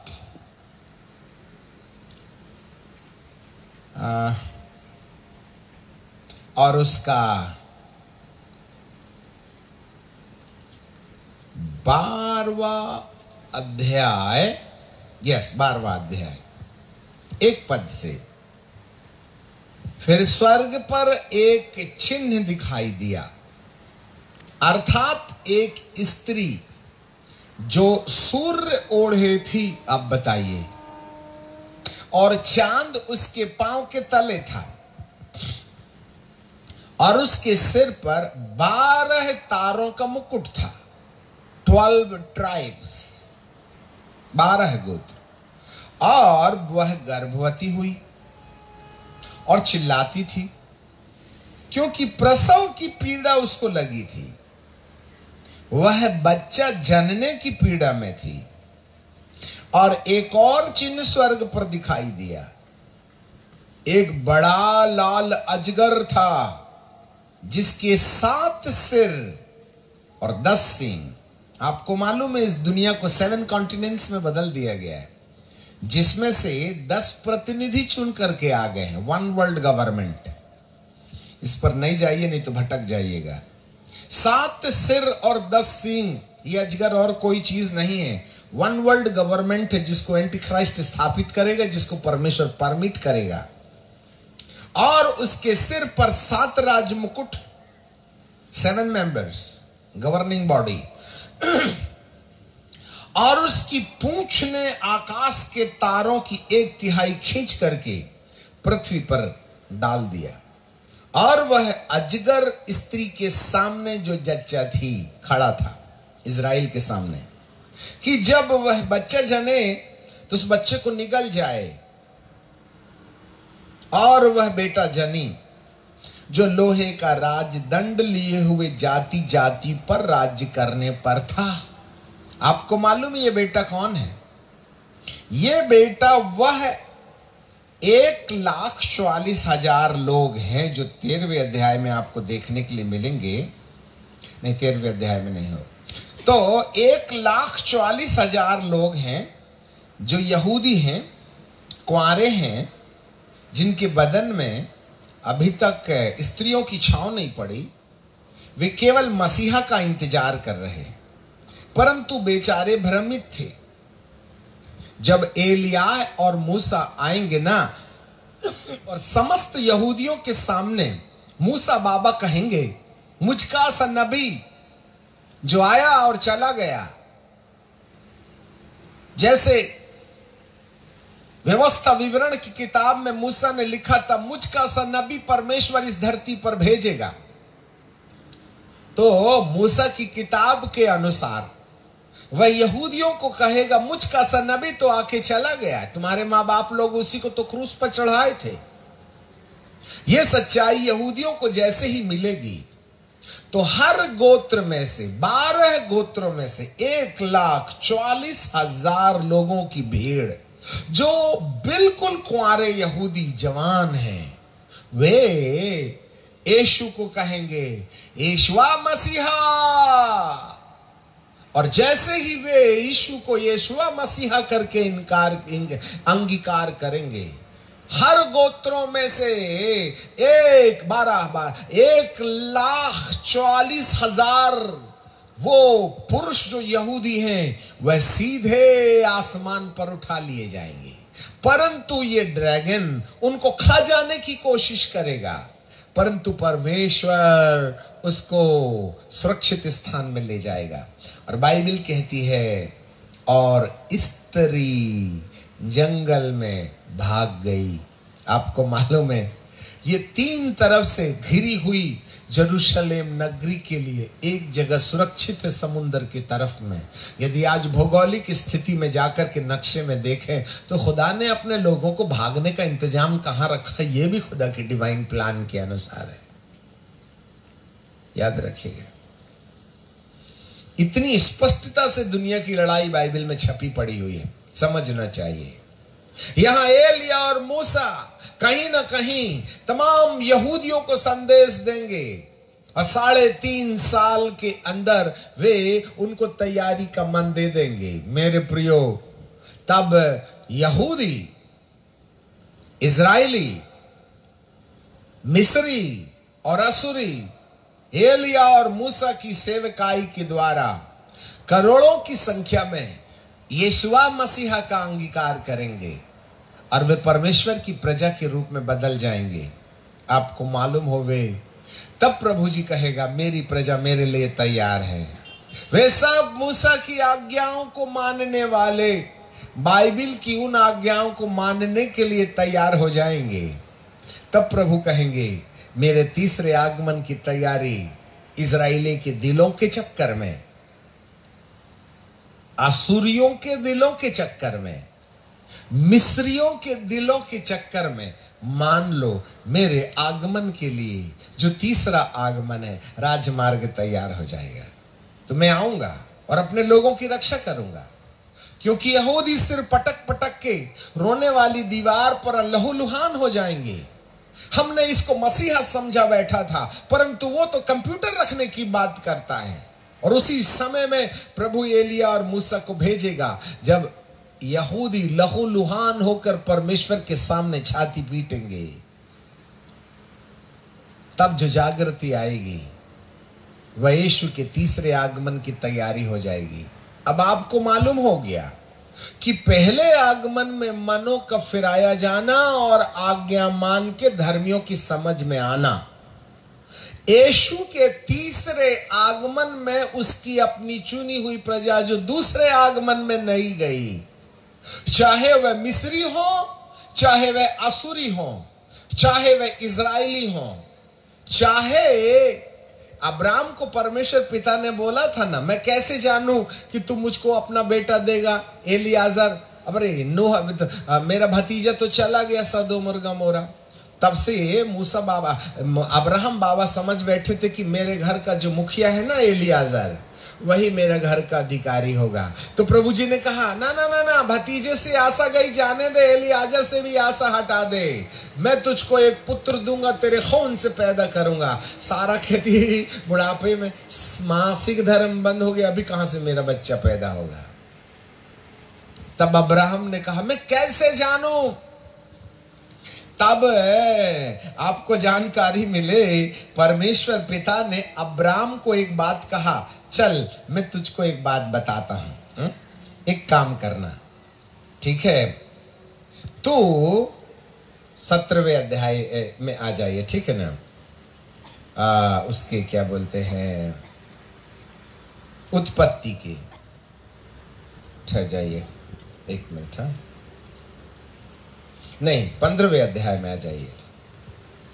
9वें पद में यहोवा ने उससे कहा मेरे लिए 3 वर्ष की एक कलोर, लिख लो, आपको धरती में कोई नहीं बताएगा। यहोवा ने कहा मेरे लिए 3 वर्ष की एक कलोर, 3 वर्ष की एक बकरी और 3 वर्ष का एक मेंढा और पंडुक्की और कबूतर का बच्चा, और उन सबों को लेकर बीच में से 2-2 टुकड़े करना और आमने सामने रख देना। पर चिड़िया को उसने टुकड़े टुकड़े ना किया। जब मांसाहारी पक्षी लोथ पर झपटे तब अब्राम ने उसको उड़ा दिया। ठीक है, अब इसको बाद में देखते हैं। कलोर, बोलिए कलोर मतलब लड़की गाय,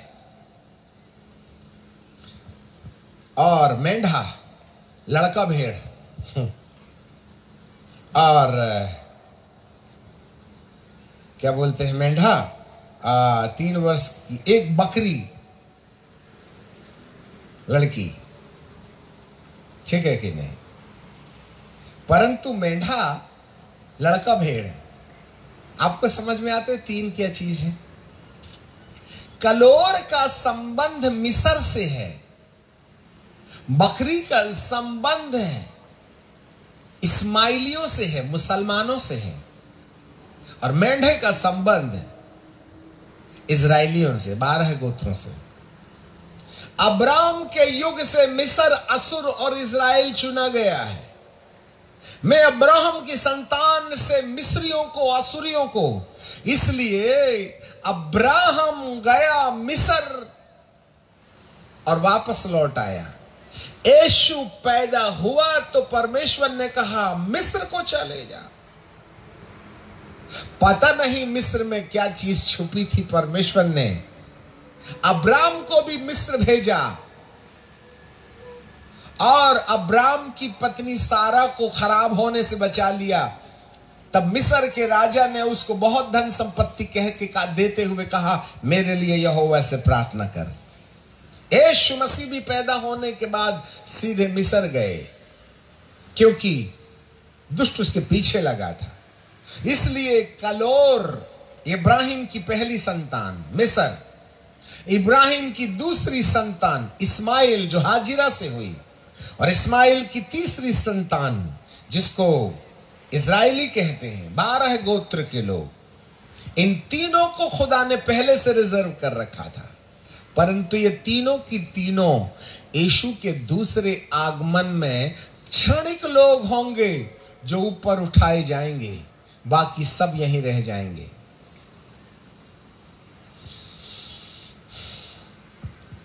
याद रखिएगा, इसके लिए खुदा ने इंतजाम किया है 7 साल का महाक्लेश काल। मेरे प्रियो, ये सारी घटनाएं जो यीशु के पहले आगमन में घटी और दूसरे आगमन में घटनी, तीसरे आगमन में घटी, ये सारी घटनाओं का पिक्चर उठा करके आप नए नियम में उठा के ले आइए, जहां यीशु का दूसरा आगमन है। और इस दूसरे आगमन में वही कुछ होने वाला है यीशु के दूसरे आगमन से पहले, जो यीशु के पहले आगमन में यूहन्ना बपतिस्मा देने वाले के साथ हुआ था। वही कुछ होने वाला है जो प्रभु यीशु मसीह के तीसरे आगमन में थर्ड वर्ल्ड वॉर की फिनिशिंग टच करने के लिए ये एलिया और मूसा 3.5 साल तक यहूदी, मिस्री और इजराइलियों को उद्धार के अनुभव में लाएंगे, और वे सब परमेश्वर की आज्ञा मानने के लिए तैयार हो जाएंगे। ऐसी वाली दशा एलियाह और मूसा की सेवा के द्वारा की जाएगी। बिल्कुल यही प्रकार की घटना यीशु मसीह के दूसरे आगमन में भी होगी। अब एक बात हमें सोच लेना चाहिए, यदि कोई यीशु के दूसरे आगमन की कहानी अपनी जिंदगी में समझना ही चाहता है, तो यहां पर इस एलियाह की सेवा के द्वारा होने वाली घटना और मूसा के द्वारा होने वाली घटना की सच्चाई को समझना, यह हमारे लिए सबसे पहली जरूरत होगी।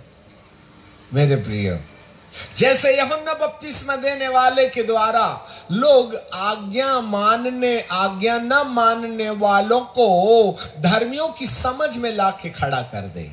आपको मालूम है यही एलिया करेगा क्या? अब थोड़ा सा, हमारे पास में मात्र अभी 5 मिनट बचे हैं और इसके बाद हम समाप्त करेंगे, क्योंकि हम समय के अंदर होंगे। अगले 5 मिनट में हम विराम दे देंगे। अब आप घर जाना और जो अध्याय आपने हमको प्रचार करने के लिए दिया है ना, उस पर थोड़ा ज़्यादा ही चिंतन मनन करना। हम जानते हैं कि वर्ल्ड वाइड प्रोफेसीज हैं ये। यदि आप इस पर चिंतन करिएगा तो यीशु के आगमन के पहले जो सच्चाइयाँ हैं वो बहुत साफ रीति से समझ में आ जाएंगी। आपको मालूम है एलिया ने क्या किया? उस जमाने में पहला राजा की किताब और उसका 11वां अध्याय और उसका 25 पद को देखें। 11वां अध्याय 25 पद। सचमुच अहाब के तुल्य और कोई न था, और उसने अपनी पत्नी इजबेल के उसकाने पर यह काम करने को यहोवा की दृष्टि में बुरा है, अपने को बेच डाला। वह तो एमोरियों की नाई, जिसको यहोवा परमेश्वर के सामने से देश से निकाला गया था, बहुत ही घिनौने काम करता था और मूरत की उपासना करने में लगा रहा। तब एलिया को परमेश्वर ने खड़ा किया। आपको मालूम है अहाब और उसकी पत्नी इजबेल, ये दो लोग थे जो परमेश्वर के नबियों का कत्लेआम करने लगे थे।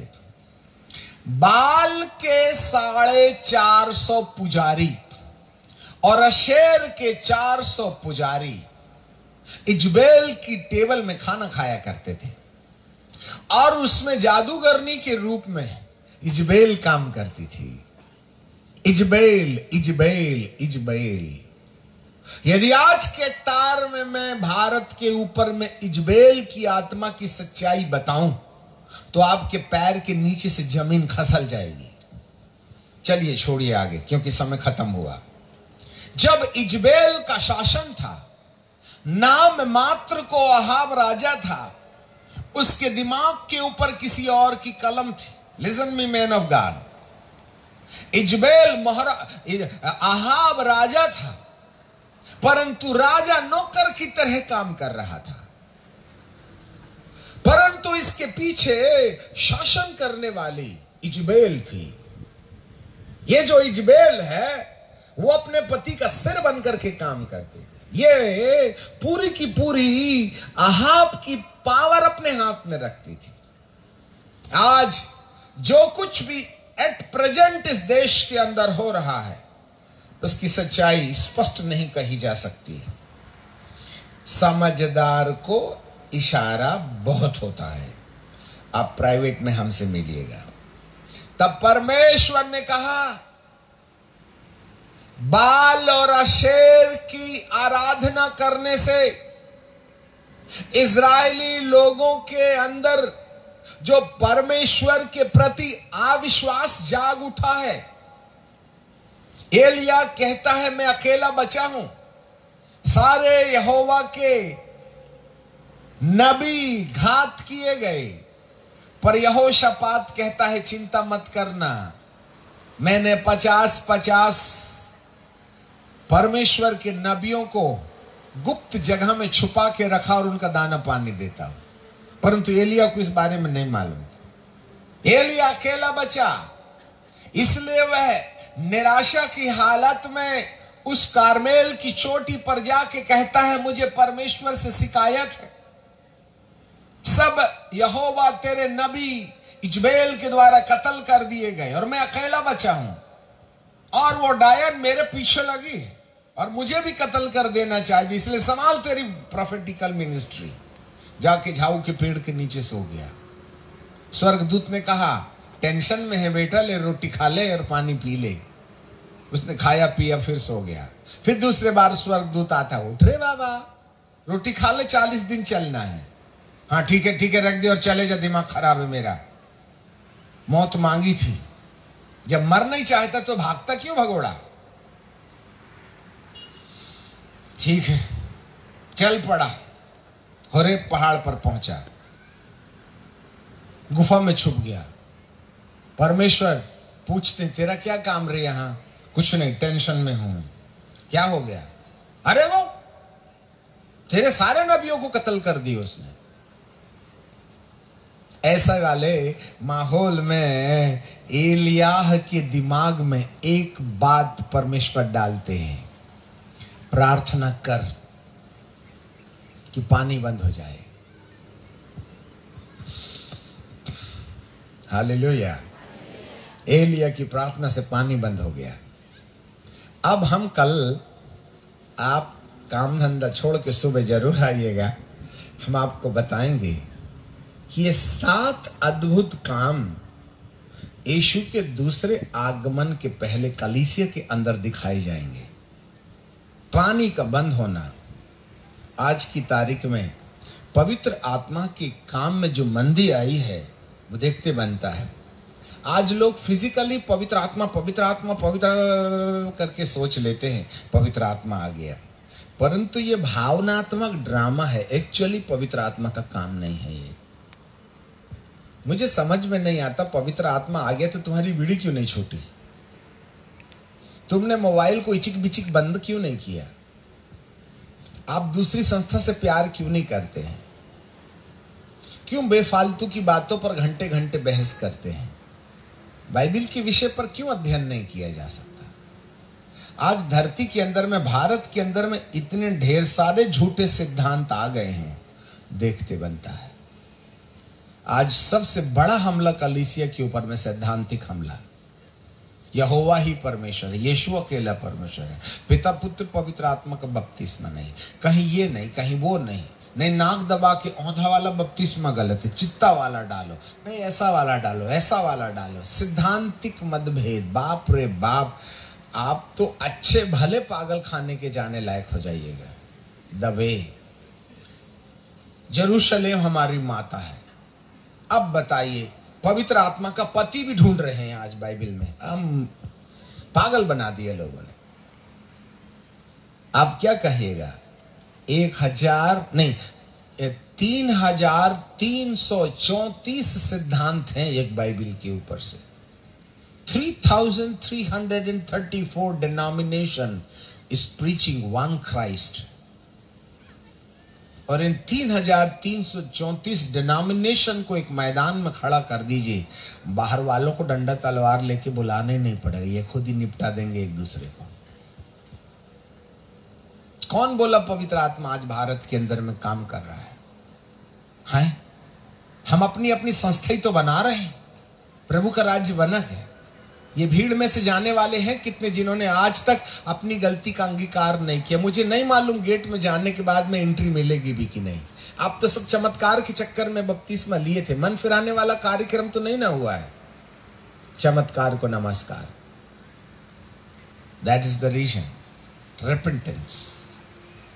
पानी बंद है।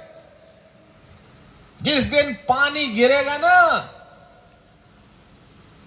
उस दिन बाल और अशेर के जितने भी 450 और 400 अर्थात 850 पुजारियों का नाले में जाकर के खात्मा और बाल और अशेर की वेदियों को ढा देना और 12 पत्थर से बनी हुई एक वेदी, जिस वेदी के ऊपर लकड़ी रची जाए और जितना पानी डाला जा सकता है डाला जाए, और जिस पत्थर के ऊपर रखी हुई लकड़ियों के ऊपर में जो मेमना डाला पड़ा है ना, स्वर्ग की अग्नि आकर के जिस समय उस भेंट को जलाएगी ना, तब खुदा कहेगा आहा आप खा ले पी ले और भाग ले, भारी वर्षा होने वाली है। आज इजबेल आज हमारी कलीसिया के अंदर है, इजबेल आज हमारे देश के अंदर में है। इजबेल का खात्मा, कलीसिया के अंदर इजबेल का खात्मा, जो हमको मन फिराने में, नहीं मन फिराने में दबाव देती है। कितने झूठे सिद्धांत जो आज हमारी कलीसियाओं के अंदर में आ गए, जहां पर मन फिराव का कोई काम नहीं है, इजबेल की आत्मा का दबाव है, याद रखिएगा। इसलिए एक बात पढ़ करके समाप्त कर देंगे, हमारा समय खत्म हुआ। हमारी गाड़ी में ब्रेक वगैरह है नहीं है, परंतु मजबूरी है, क्या करे, सरकारी कानून के आधार पर। प्रकाशित वाक्य की किताब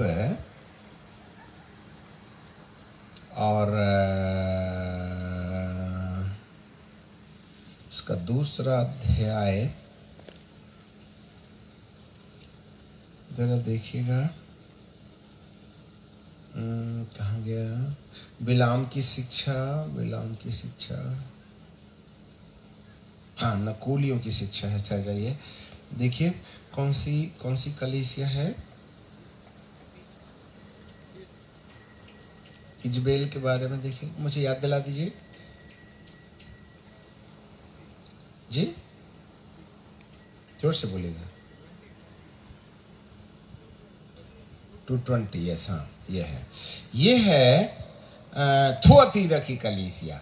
थुआतीरा की कलीसिया के विषय में 20वें पद में लिखा है, मुझे तेरे विरुद्ध कहना है, तू उस स्त्री इजबेल को रहने देता है जो अपने आप को भविष्यवक्तनी कहती है और मेरे दासों से व्यभिचार करने और मूरत के आगे के बलिदान खाने को सिखाकर भरमाती है।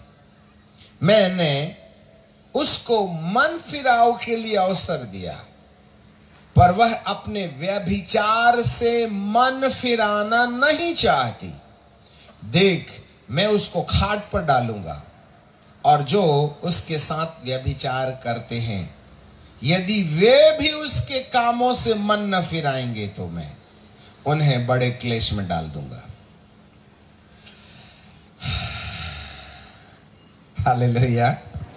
इजबेल, आज इजबेल जो है वो हमको मन नहीं फिराने के लिए बोलती है। चलेगा चलेगा, लव यू करो, शादी के पहले चूम लो झाड़ी के पीछे, बॉयफ्रेंड चलेगा चलेगा।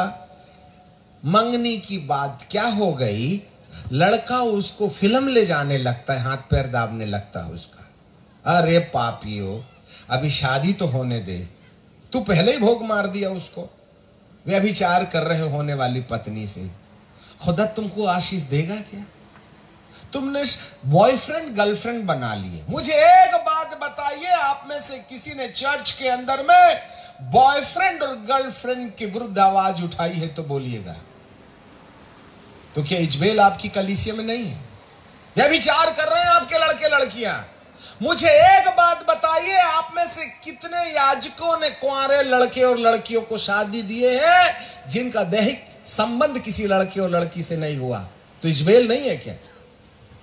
हिम्मत होना चाहिए मर्दों के अंदर में, इन पापियों के अंदर में पाप की सच्चाई बताने के लिए, तब इजबेल की आत्मा को अंत किया जा सकता है।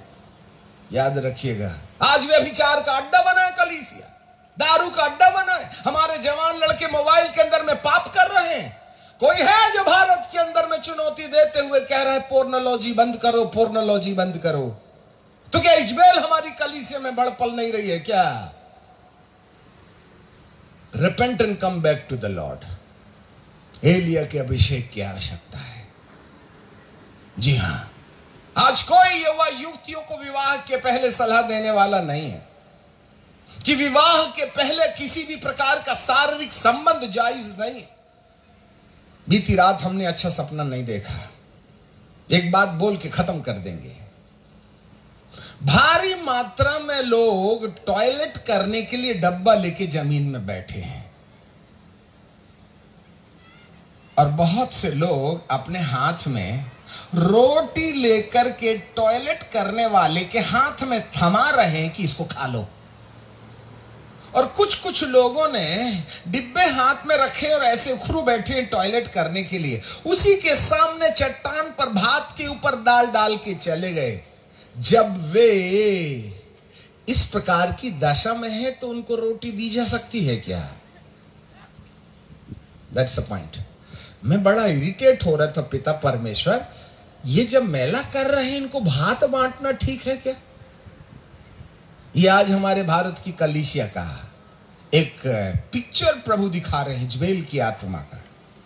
आज पश्चाताप के बिना लोग प्रभु की रोटी खा रहे हैं, पत्नी को मार पीटा करके प्रभु भोज कर रहे हैं, लव यू कर करके आप अपना प्याला जूठा कर रहे हैं। उनको बड़ी आसानी से बपतिस्मा दिया जा रहा है और वे बड़ी आसानी के साथ में पाप में रह करके कलीसिया में आकर हर काम में आगे जा रहे हैं। क्या ये टॉयलेट करने वालों के हाथ में रोटी नहीं परोसी जा रही है? इजबेल की आत्मा आज कलीसिया के अंदर नहीं क्या? राष्ट्र स्तरीय इजबेल के बारे में हम गुप्त में बात करेंगे आपसे। पहले तो कलीसिया के अंदर में इजबेल को खोज निकालिएगा जो व्यभिचार करने के लिए मजबूर कर रही है। क्या आज मोबाइल के साथ में व्यभिचार नहीं हो रहा है? क्या आज बॉयफ्रेंड और गर्लफ्रेंड में व्यभिचार नहीं हो रहा है? क्या अब हम सैद्धांतिक मजाक करके परमेश्वर की सत्यता को अपने पैर के नीचे, आज्ञा से जुड़ी हुई बातों को पैर के नीचे कुचल नहीं दे रहे हैं?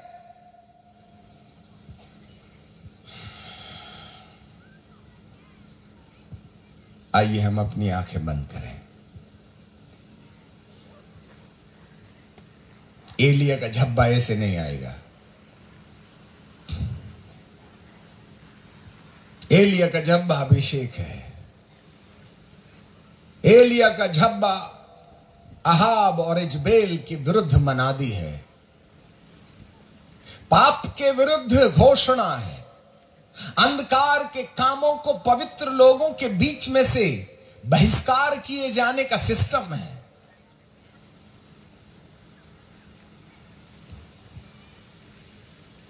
आज व्यभिचार में रहने वाले लोग शादी कर रहे हैं, न जाने कितनों की जिंदगी बिगाड़ के एक को अपना लिया अपन ने। इजबेल, हेलिया की दुश्मनी इजरायलियों से नहीं है। वे जो बाल के और अशेर के पुजारी थे वे भी इजरायली थे। इजबेल भी इजरायली थी, अहाब भी इजरायली था, परंतु उन्होंने यहोवा को त्याग दिया और वे बाल और अशेर की तरफ चले गए, जिसके कारण से वर्षा को बंद करना पड़ा, जिसके कारण से परमेश्वर ने एलिय्याह को भेजकर वेदी पर आग गिराने के द्वारा